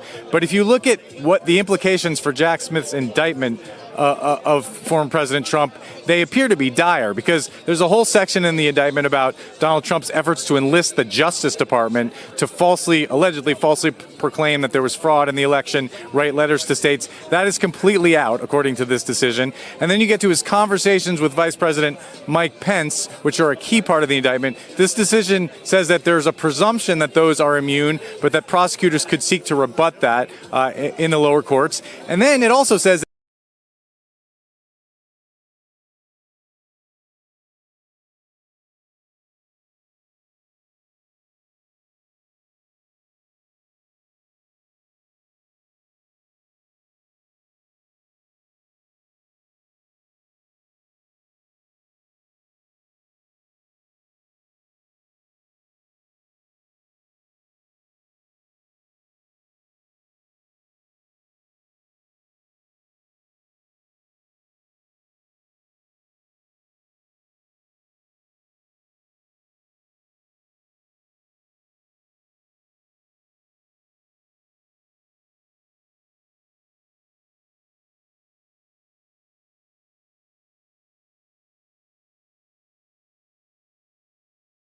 that his public statements, the public statements of any president, are largely immune. And so the speech at the Libs, any social media, the tweets, the Truth Social posts by Donald Trump about January 6th, that is largely out of this case. What is possibly remaining in the case are Donald Trump's and his allies' conversations with state officials, with private parties in their effort to get state officials to conduct investigations into bogus allegations of fraud. And what this decision says is that all that has to go back down to the district judge, who has to scrutinize in close detail every single one of these allegations and decide what constitutes private conduct, what could possibly be official acts. And then, of course, that's appealable. And so the idea that this case could go to trial before the election is completely out the window. That's not happening. That's not happening. And what he didn't tell you, because when they look deep into the appellate court clause of what they said at the Supreme Court was, go back, figure out what's official, what's not official, then make your decision, and then before you go to trial, before you decide you're going to move forward, then come back to us, tell us what you found, and then we'll let you know if you found the right decision and how you can move forward. Then if we decide to let you keep going, we'll let you know. And when you do the trial, it is subject to appeal. They wrote all of that in today's decision. They took a shotgun to the entire facade, the fakeness of what these people are doing. And all of that still depends upon what happens when Judge Cannon looks at this case and goes, Jack Smith isn't a special counsel. You basically perpetrated a fraud on the court by saying he wasn't a special counsel, and now I'm throwing the entire thing out. It can get to that point. So I hope you bear with me on my voice here. I've been talking for an hour plus here. So now let's listen to the actual information on what was in the decision. Can't see how this doesn't induce cardiac arrest with the special counsel. At one point in the opinion, they say, look, this is a quote, the indictment's allegations that Trump attempted to pressure the vice president to take particular acts in connection with his role with the certification proceeding thus involve official conduct. And Trump is at least presumptively immune from prosecution for such conduct. The court then goes on to say that the burden, of course, is on Jack Smith. He has to show that this does not pose any intrusions into. That's what's very important.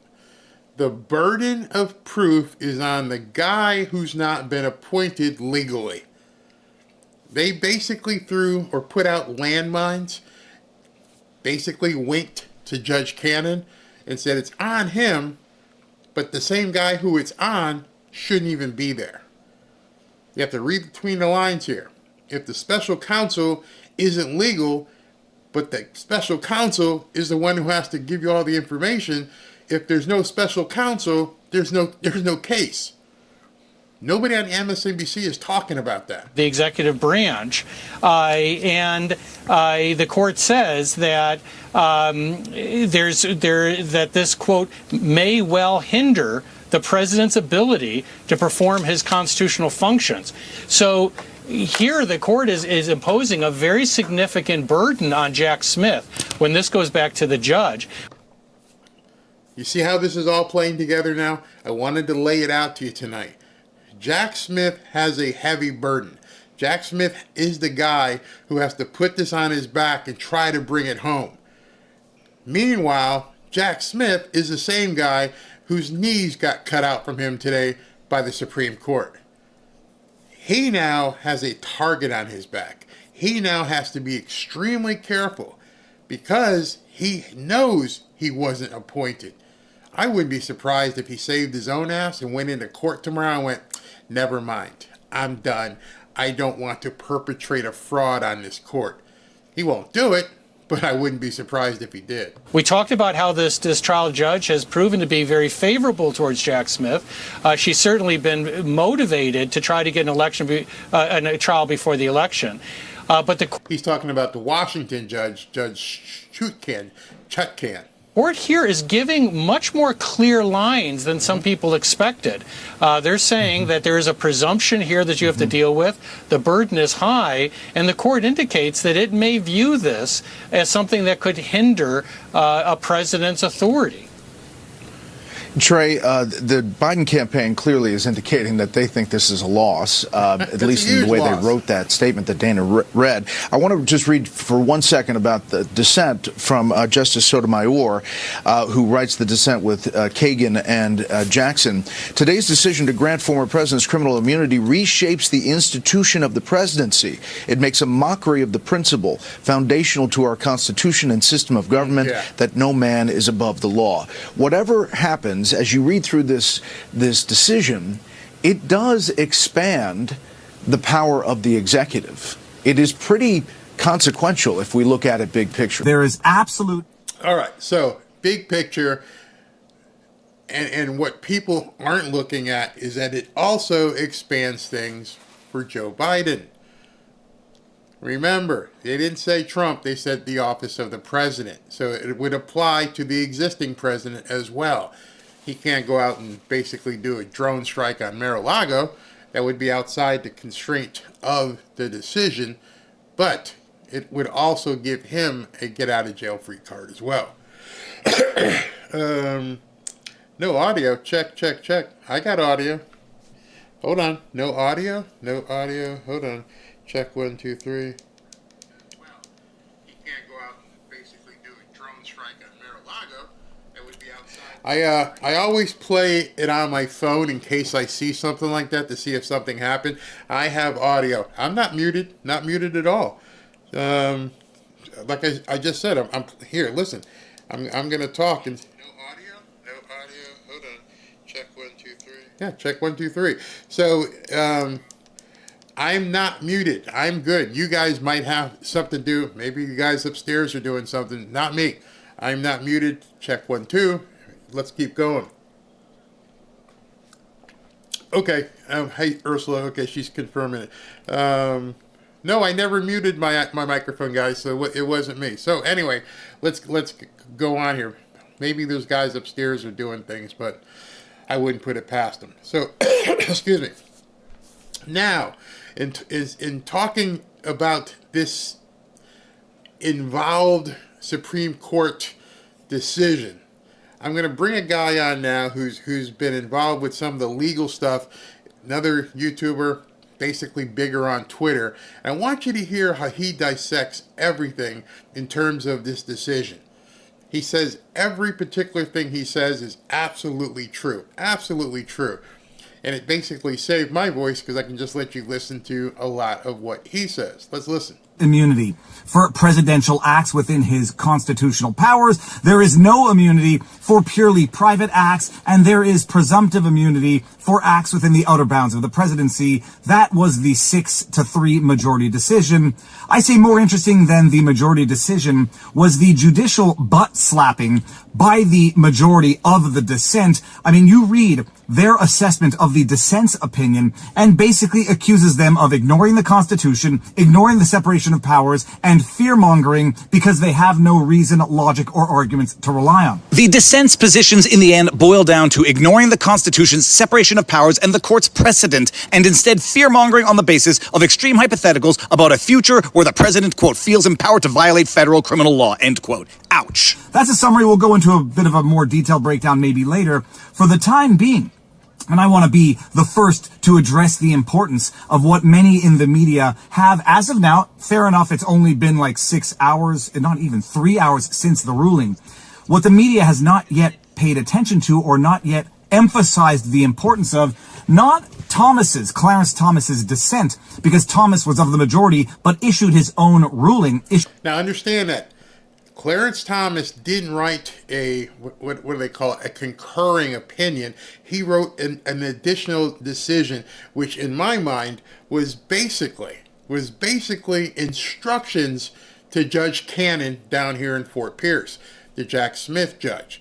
He basically gave her the ammunition to cut Jack Smith off at the knees. Listen to how this guy describes it. It's perfect. To his own written judgment, because he opined on an element that is probably more important than what was a foregone conclusion of at least some presidential immunity for purely presidential acts, so that you don't get rogue district attorneys and corrupt politicians prosecuting presidents willy-nilly because they have no presidential immunity even for presidential acts. Right. Justice Clarence Thomas addressed a question that had been brought before the Supreme Court by way of amici, whether or not special counsel or ordinary citizen Jack Smith's appointment was lawful in the first place. And Justice Clarence Thomas... Okay, so just to go back to what I said about 45 minutes ago, you cannot have a special counsel.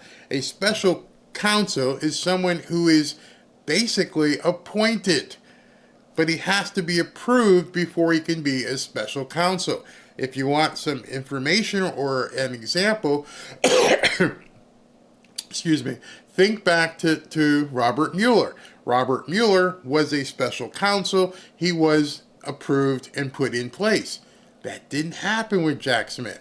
Merrick Garland just told Jack Smith, hey, go after Trump. Do what you need to. Get these charges out there. Run with this whole thing. Try to put him on trial before the election. And none of it was approved. None of it. But Clarence Thomas today saw that. Points out that, it's important to preserve the Constitution. That's what this decision does. It preserves... Which is why the left is pissed off. Because it preserved the Constitution. Preserves the powers of the presidency, and it preserves the republic, the constitutional republic that is these United States of America. But he said more of a threat, potentially, than not recognizing presidential immunity or offering presidential immunity where the president obviously should benefit from presidential immunity. That's not going to create someone who's above the law and tear apart the republic. But what might? The unlawful appointment of special counsels who are actually ordinary citizens that were not created. All right, so he talks really fast, which I love. He knows his shit. But let me just break it down for you, because nobody, and I do mean nobody on some of these channels is even discussing this. Unless Jonathan Turley or Andy McCarthy are out there discussing it, none of the talking heads have any idea about this. None of them. They haven't been following the meat and potatoes of this case. Why? Because many of them aren't lawyers, and they don't really care. They're just reading a script off the teleprompter. But when you get in the weeds, and people like you and me who want to know the weeds, we need to understand what the hell is really going on with this stuff. And not just with Jack Smith, but who is this chick Fannie Willis and what is she doing? I mean, so now he's going to get into and actually describe to you the importance of the duties of a special counsel and how one would become a special counsel. In virtue of any aspect of law. I'm going to take my glasses off and read this to you. This is I'm going to go big screen here so you can see, hopefully maybe you can see it yourself. Clarence Thomas concurring but issuing his own decision, and I've highlighted some of the sections. I write separately to highlight another way in which this prosecution may violate our constitutional structure.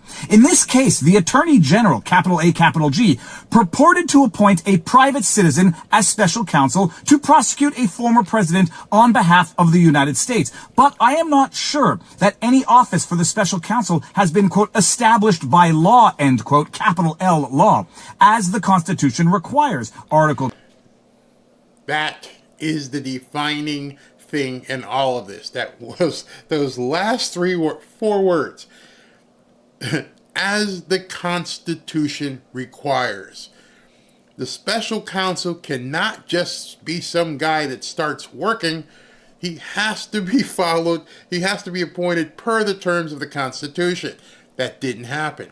2, Section 2, Clause 2, by requiring that Congress create federal offices, quote, by law, end quote, the Constitution imposes an important check against the president. He cannot create offices at his pleasure. I.e., you cannot create a special counsel. Now, if Joe didn't do it, Merrick Garland did it, which means even you can't do it. You brought this guy in, which would be basically the equivalent of having me file paperwork against Trump, and he was not appointed as the Constitution requires. These Democrats were just doing whatever it took to get rid of Trump. We got to hurry up because we got to get this guy convicted before November. Joe can't win if Trump's not convicted. It's not going to happen. You guys now are understanding all of this. You understand how much of a sham all of this was. And now, you're telling me now, on July 1st, millions of people are just finding out on July 1st that Jack Smith wasn't appointed correctly. Let that sink in. It's half the year is done. He did the raid, he's done hearing after hearing, he's filed document after document, and he's never had the constitutional authority to even be the special counsel. And nobody, not even any of the Republicans, think about that, none of the Republicans even said, hey, you can't do this. It can't happen. There were people who were suggesting that the appointment of Jack Smith was unlawful to begin with, and therefore this entire prosecution set aside the merits of it, set aside the questions of presidential immunity. The entire prosecution was unlawful because you have somebody, attorney... some guy, hey, Jack, go ahead and file these papers. And nobody said, and the only person who actually said something really was Judge Cannon. Judge Cannon said, wait a minute, I don't know if you're the right person who should be doing this. Now, cat's out the bag. General, willy-nilly, hand-picking a private citizen to carry out the most monumental prosecution of all time of the history of America, the prosecution of a former president, and there's no office of law or law that existed to authorize, sanction, ratify the appointment of a private citizen to bypass all congressional checks and balances. And Thomas is now not adjudicating on this, but certainly lending some credence to the amicus brief questioning the legitimacy of Jack Smith. And I think this is a question that will be brought back up before the Supreme Court as to whether or not Jack Smith ever had authority to do what he's done. Here. And why would it come back to the Supreme Court? Because when Judge Cannon issues her ruling, which is imminent, within the next few days, within the week at most, she's going to say, this case is dismissed, you were not appointed correctly. Which at that point, Merrick Garland is going to run back to the Supreme Court, which at that point, it's going to come back 6-3 at least again. Go to page page 3 of his opinion. Before the president or a department head can appoint any officer, however, the Constitution requires that the underlying office be, quote, established by law, end quote. The Constitution itself creates some offices, most obviously that of the president and vice president. Although the Constitution contemplates that there will be, quote, other officers of the United States whose appointments are not herein otherwise provided for, end quote, it clearly requires that those offices, quote, shall be established by capital L law. And, quote, established by law, end quote, refers to an office that Congress creates by statute. What do we make of this? That Jack Smith was put... Okay, before I go on, I don't know what's going on with YouTube, but I just want to put that up. Some people have figured out refresh to get the sound. I don't know. I have not hit a mute button. I have been on the entire time, excuse me. So I'm talking. I can see my sound levels. I can hear my sound levels. Hear myself in my ear. My sound is projecting. I'm not sure why some people are having an issue. All I can say is I know they've been messing with me. They've been messing with me for about a month now. So maybe you just have to play the game. Maybe somebody's hitting a button or something. But it's not me, peeps. I can hear myself. I've got my phone right here as well. So it's not me. Let's continue real quick. Potentially unlawfully appointed because he was just handpicked by a weaponized attorney general. But Clarence Thomas goes on and says a few other things which I think are noteworthy. Page 4, in explaining how America is different than the monarchy of England from which it fought and gained its independence. The founders, capital F founders, broke from the monarchical model by giving the president the power to fill offices with the Senate's approval, but not the power to create offices. They did so by, quote, imposing the constitutional requirement that new officer positions be established by law rather than through a king-like custom. Okay. Check, volume up. Okay. You cannot just put somebody in place. That's what all that legalese just says. When you're talking about the monarchical model and everything else, what they're saying is a king. You just can't do it. You can't just put somebody in place. Now they've gone ahead and they've footnoted it. They've put in all this information, i.e., Jack Smith is screwed. Of the head magistrate unilaterally creating new offices. Why is this so important? Firstly, it highlights the history, the unique history of America in that it fought for its independence by defeating the monarchy that was England and didn't want to have that same problem reestablish itself in America. So they're saying this was not supposed to be run like the monarchy from which America fought and gained its independence out. That's why they had certain checks and balances. But see, the problem was that's how they did want it to run. The AOCs of the world, the Merrick Garlands of the world, Joe Biden himself, they wanted to bypass the Constitution. They didn't want the Supreme Court to find this out.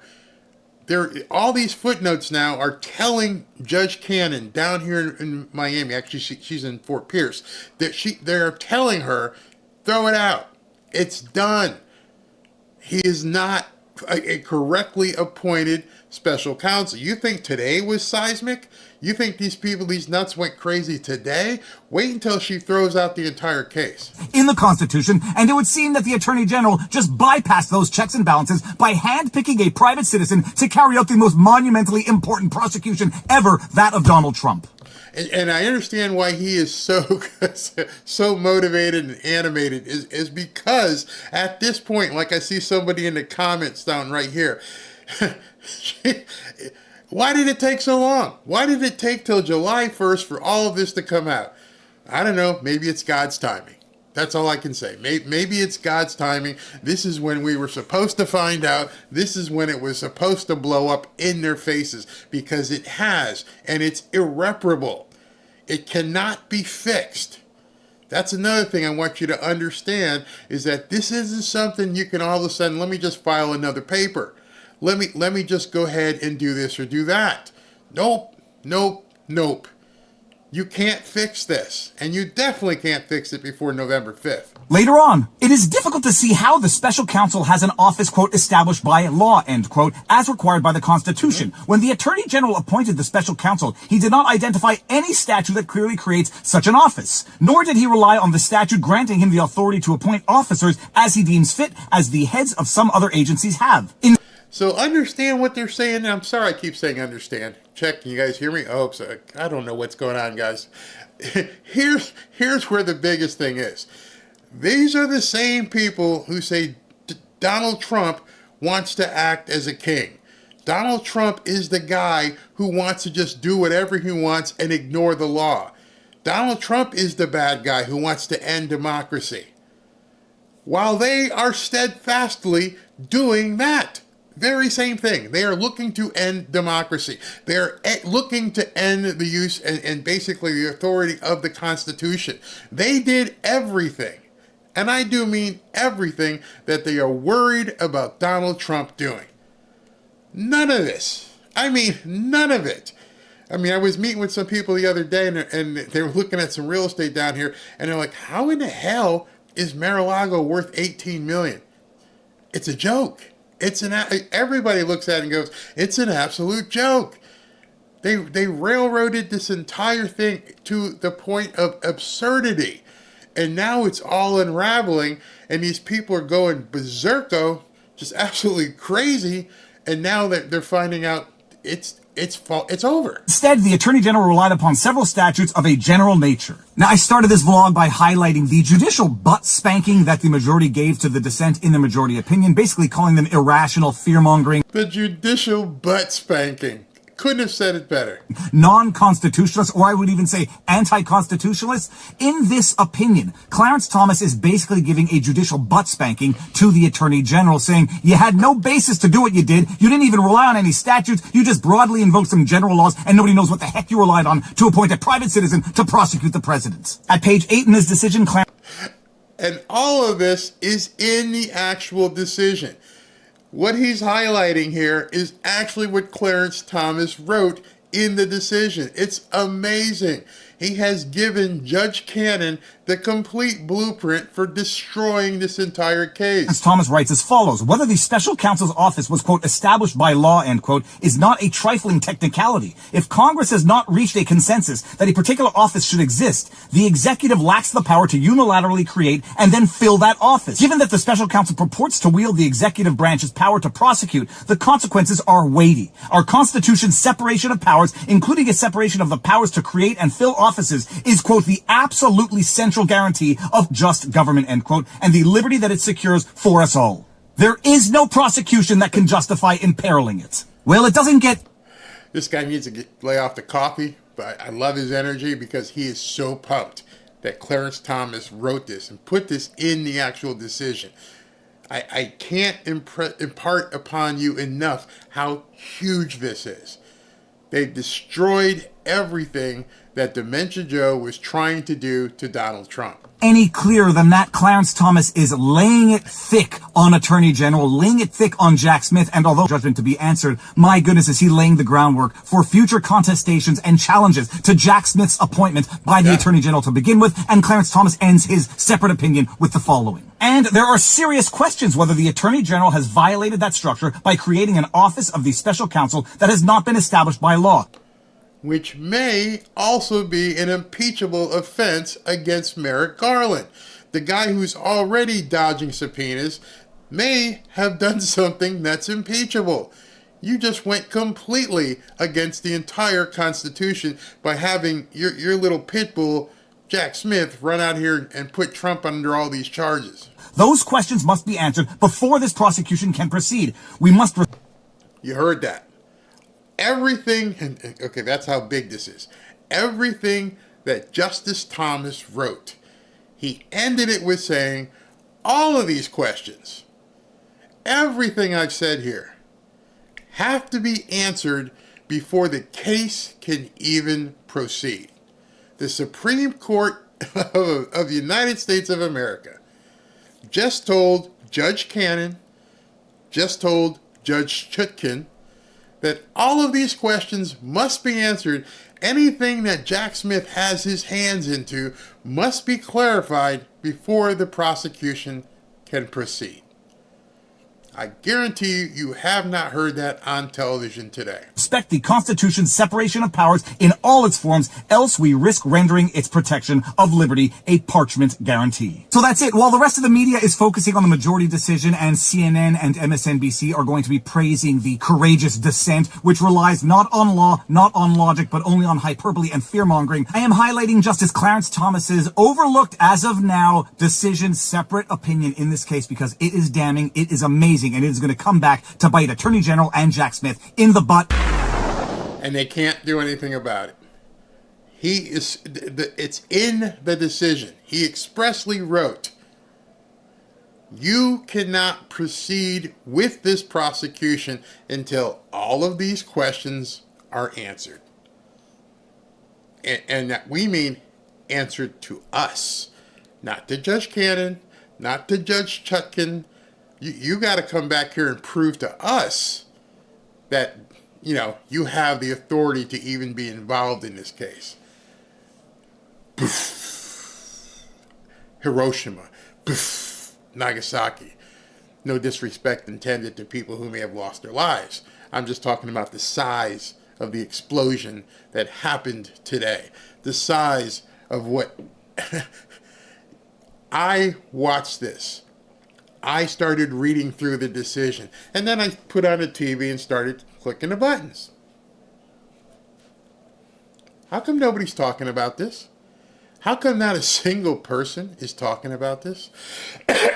Here's a big part of it as well. Joe waddled himself out here at 7:45, knowing, assuming somebody told him, hey, Joe, go out there and tell these people it's done, it's over. Because at this point, that's what I was talking about when I said he could come out and be magnanimous and say, we're not going to do this stuff anymore. I've instructed Merrick, Garland that we need to just do what's best for America, because he knows all this stuff. But he didn't do it. He didn't do it. He came out and said, yeah, I dissent as well. What do you dissent about? So you're also saying you dissent in regards to Jack Smith. That's what he just said. In addition to the immunity stuff, he said, I dissent.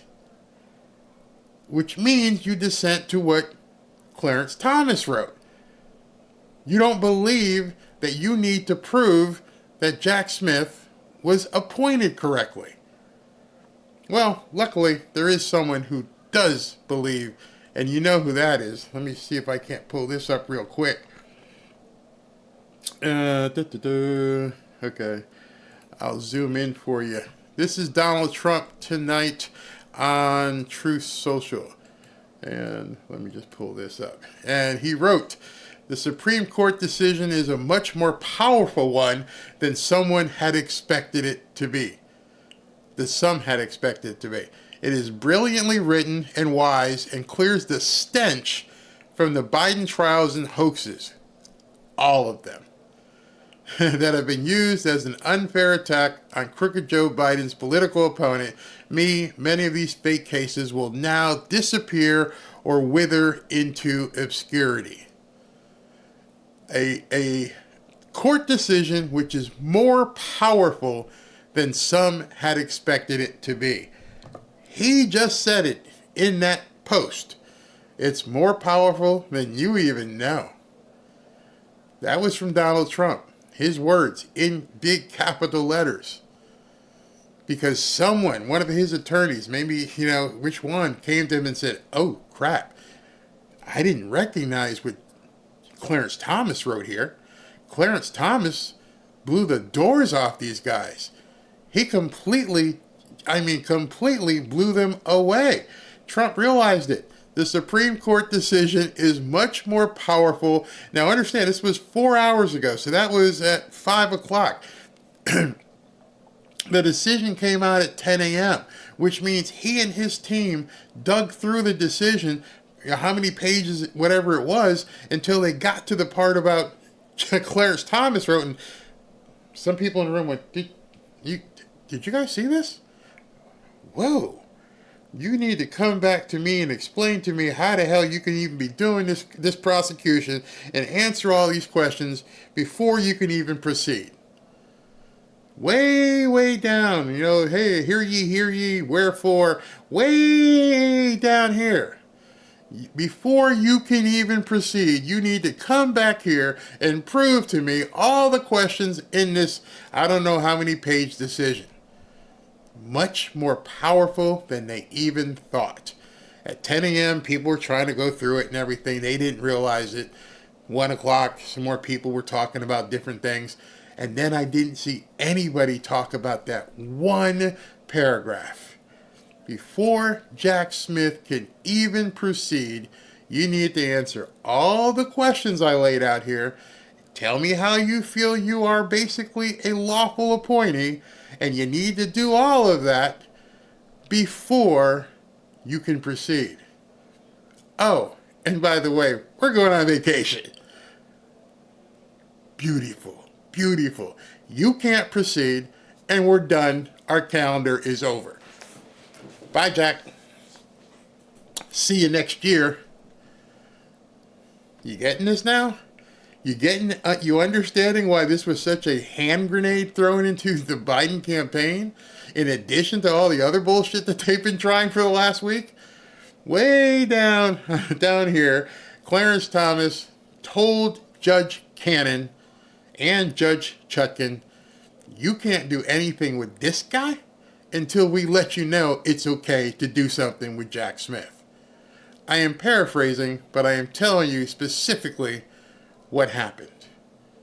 Nobody else is probably out there going to tell you or talk about it because they didn't know. Obviously, Donald Trump didn't realize it until 5 p.m. Literally.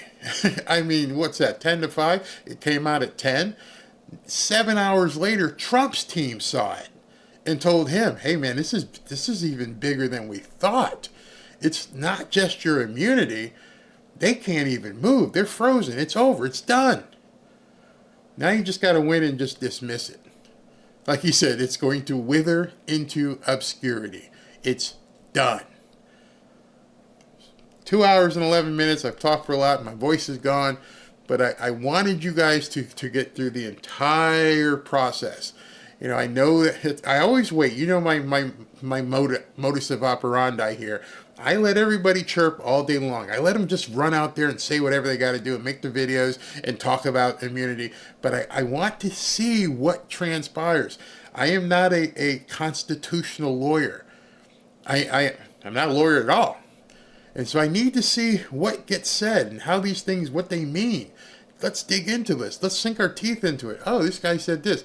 And then I went, oh my goodness. They blew it up. And then I heard that Biden was going to come out at 7:45, and I thought he might take the high road and save his own ass at this point, his own candidacy, his own campaign, and it's over. I'm not lighting a cigar, obviously, because many of you know they'll do anything to win. But I hope you realize at this point that you've seen what you've seen here tonight can give you some comfort as well as cause you some concern. The comfort is they're not going to be able to touch Donald Trump. The concern is they know they can't touch Donald Trump, and what are they going to do moving forward? That's why I was saying stay frosty. That's why I went to my wife and I went, watch where you're going. Look, keep your head on a swivel. Shit's about to get crazy. Marie Le Pen got on stage. Get out the country. Hungary, Orban's out, new president over there. Make Hungary great again. The world is in flux. And Donald Trump, they all know he's coming back. The billionaires know. These billionaires have lawyers who probably went to their offices and went, hey man, he's got a free lane right here. Well, what about the guy on July 11th? What's he going to do? He might throw him in jail there too. Yeah, but you know what? If they try to put him in jail, he's going to appeal that as well. And if they put him in jail, if they revoke his bail and put him in jail in Rikers Island, I guarantee you, you can basically just call the election.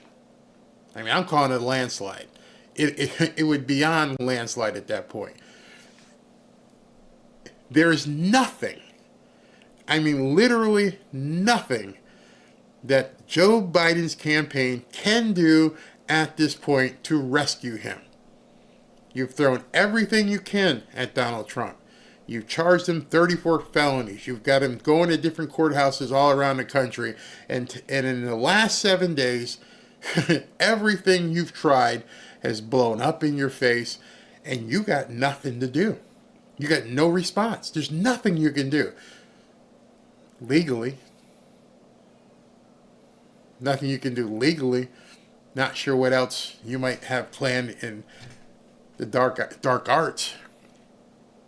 That's what's scary about this. They're wounded dogs. They're wounded animals, and who knows what they're going to do at this point.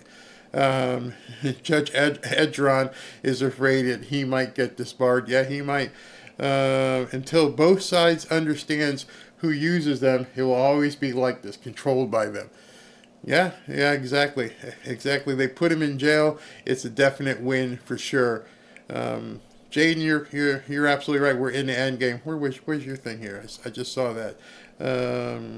It went by. Oh, there it is, Jaden. We are in the end game. We are definitely in the end game. End times, I don't know. Things are going to get really, really squirrely here.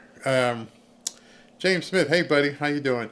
I'm a firm believer as a retired deputy. Always watch everywhere you go. We are in an unsafe world. I don't know if he went out there today with that 5-minute speech and it was basically a signal for the orcs to start attacking. They're going to have to do something to cause tremendous unrest. People say that they'll try something to get people to strike back so they can do martial. I mean, at this point, everything, they're going to try everything.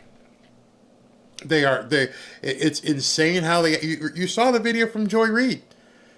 It's absolutely nuts. And if you're sitting there and if you're working on his campaign and you're thinking, well, we're down in this state, we're down in that state, we're down in this state, and Trump now is going to fly all over the country and come for you. He's going to go to New Jersey. He's going to go to Michigan. He's probably going to go to Chicago. He's going to go everywhere. I don't think he'll debate him again. Why bother? Why bother even doing another debate? It's not in the cards. Go away, Joe. By September, Trump should be up by 10 points. Forget about it. Done. And if I'm sitting there and I'm Caron G. Pierre and I'm some of the people who work on his campaign and I'm thinking, what can we do? Well, we've exhausted all of our lawfare. Now we're going to have to just beat him. Well, how are we going to do that? We have to get this guy out and have Jill go out and make speeches and tell everybody that, the end is near if you basically vote in Donald Trump. Meanwhile, Donald Trump is going to be bringing a speech and a message of prosperity and unity and better life versus doom and gloom. If you've noticed, some of the tapes I've shown you on the left, all they talk about is, oh my God, he's going to take us back to the 1900s where black people were in chains and you're not going to be able to do anything and all your rights are... Who wants to hear that? Tell me, who wants to hear that? Who enjoys being threatened and have fear thrown at them? Versus this guy is walking out of the campaign trail, he's laughing, he's having a great time, I'm going to make your life better, we're going to have better gas, we're going to get these newcomers out of here, you're going to be able to afford groceries. Oh my God, the sky's falling, Donald Trump, we can't let him back in the White. I don't even want to listen to you, man. Man, you're such a negative Nelly. You're Debbie Downer on steroids. I don't want to hear that crap. Hey, villain. Yeah, TES is real for sure. It's absolutely. It is nuts. Let's see. This is what it looks like to see a party disappear. You're exactly right, and that's what I think has to happen. At this point, the last thing I want to see Donald Trump do is take his foot off the gas. The last thing I want you guys to do is to take your foot off the gas. At this point, going to a Mortal Kombat analogy, finish them. Take no prisoners expect no mercy. I think I'm going to get that in the t-shirt. I think that's the shirt I am going to basically get printed up and give a nice red shirt with white letters. Take no prisoners, expect no mercy. That should be our new campaign slogan. That's what people on the right should realize at this point. We believe in God. We understand we can't do some of the dark arts that they're going to do. But at the same time, I want to be Jesus in the temple, righteously angry. Take no prisoners, expect no mercy. None whatsoever. Bingo, exactly, Jane. Excuse me. Yeah, I'm tired of playing nice with these people. They're not playing nice with you. I guarantee you, those are the people that want to take away your rights. Because they don't think you deserve to even have any. You know, you're MAGA. You're maggot. How can you even speak to people who think you are less than human? I know Jack Posobiec wrote a book, Unhuman. They don't believe you're human. They will take everything they possibly can from you. They want to see your kids exposed to the craziest of stuff. And you have to take it. Thank God it's July 1st and we don't have to hear it again for a while. If you know what I mean. And I think you do. They're forcing us. Forcing you. Forcing your children. Look at this stuff. Look at this.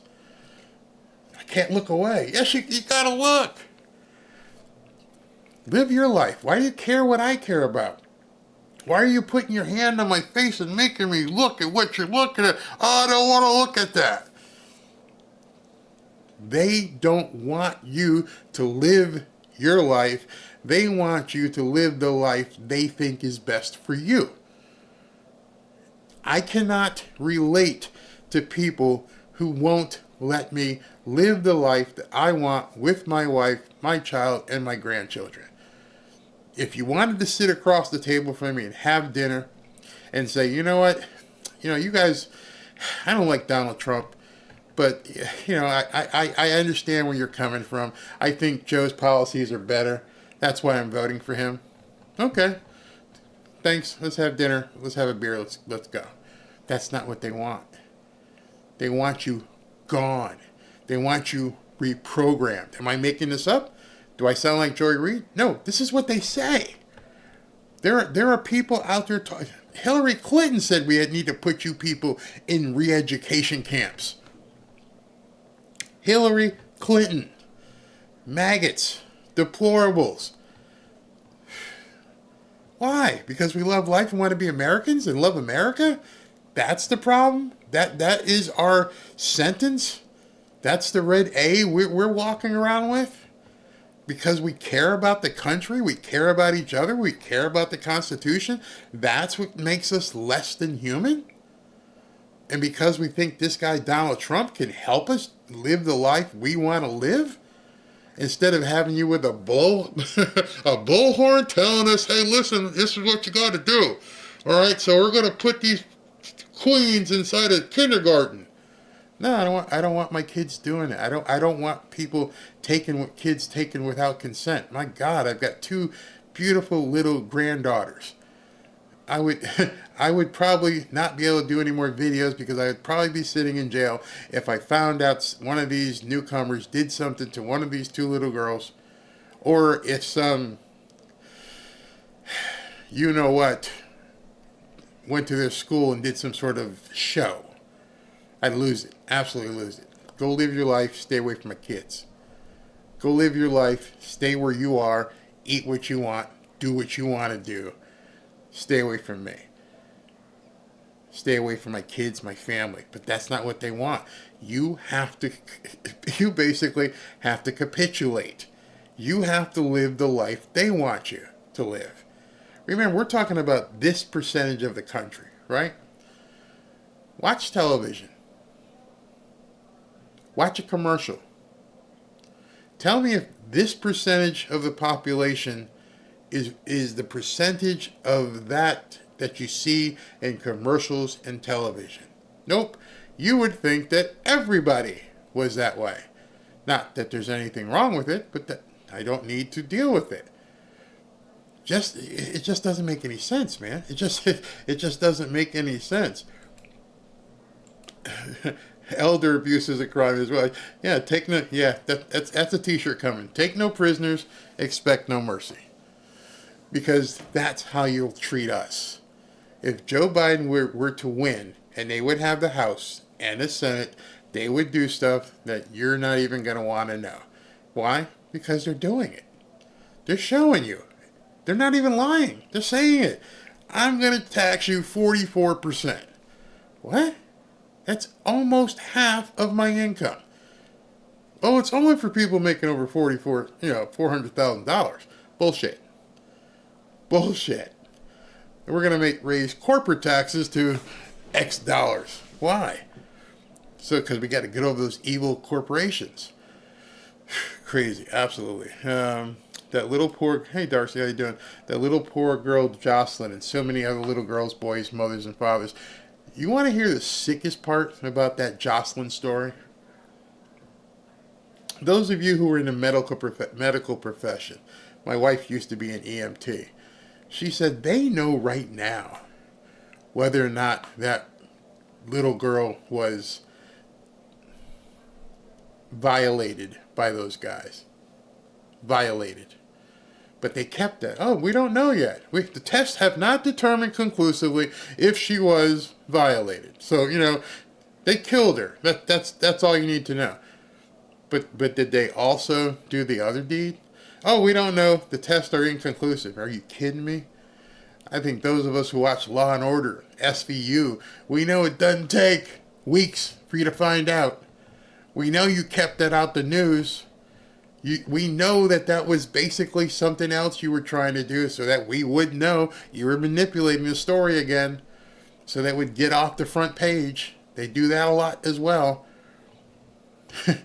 And now we find out that she was indeed this 12 or 13-year-old little girl. And our president doesn't even have the cojones to get on television and say, forget television, he won't even call the family. Hey, Mr. and Mrs. Jocelyn, I'm so, there's no reason why you need to have gone through that. But you call St. George Floyd's family, right? You have a whole day of a presidential proclamation. You want to paint the streets, paint murals. This 12-year-old girl gets treated like less than human, and you don't even say anything. Ugh. Jane, I'm sorry, I didn't mean that. If I was trying not to be graphic. Somebody just posted. Where is that? Wendy, good point. There is a judge in Texas who's blaming Trump for little Jocelyn's demise. That's how evil these people are. I wish it weren't that way. I said it last night. Was it last night? Once you break the relationship of trust, is what I said. Once you, and those of you who are in relationships and you're married or you have long-standing girlfriends, you can get over a lot of things. All of us can get over quite a bit. But once you break that trust, it's almost impossible to get it back.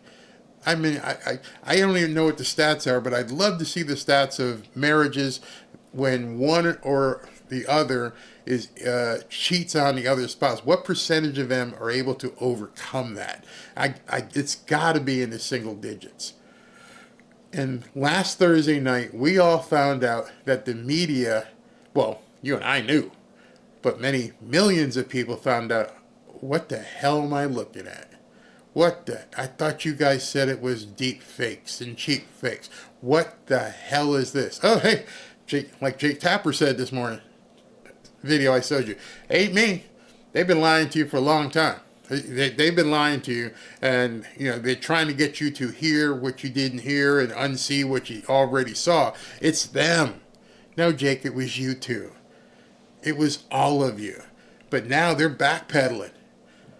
They're saying, hey, I know you saw what you saw and heard what you heard, and now I have to make my amends. Hey, everybody, he didn't say he was sorry.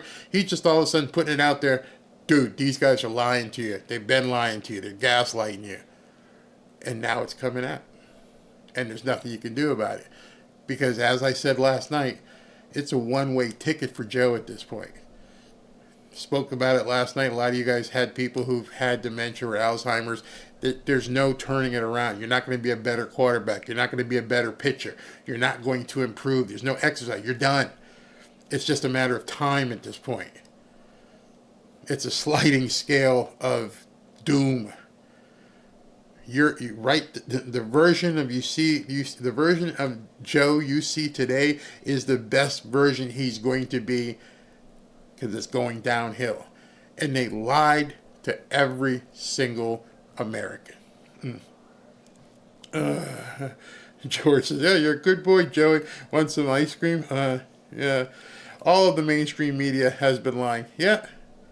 These beasts don't care about kids. Where all the missing money? I can't even say it. Think about that for a second.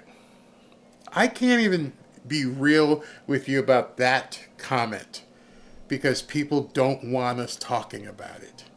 They don't want us bringing those subjects out. By the way, I'm going to have to word this very, very carefully. Down here in South Florida, a judge released the grand jury information of that guy who had that island, if you know what I mean, and I think you do. So what do you think's going to come out about that? All that grand jury testimony has now been released about the guy who owned that island. Like I said, this has been the worst 7 days in political history for one party. It was just boom, boom, boom. I don't think many people talked about that. You probably didn't even hear that on the news. Did you know that? I'd like you to tell me, did you guys know that the judge released the grand jury testimony of the guy who had that island? Media, not going to talk about it. Not going to talk about it. Yep. Timothy Bibb said he heard about it. Who else said? Not sure. What's going on here? Thank you, Barry, for the truthful meaning of all this bad things.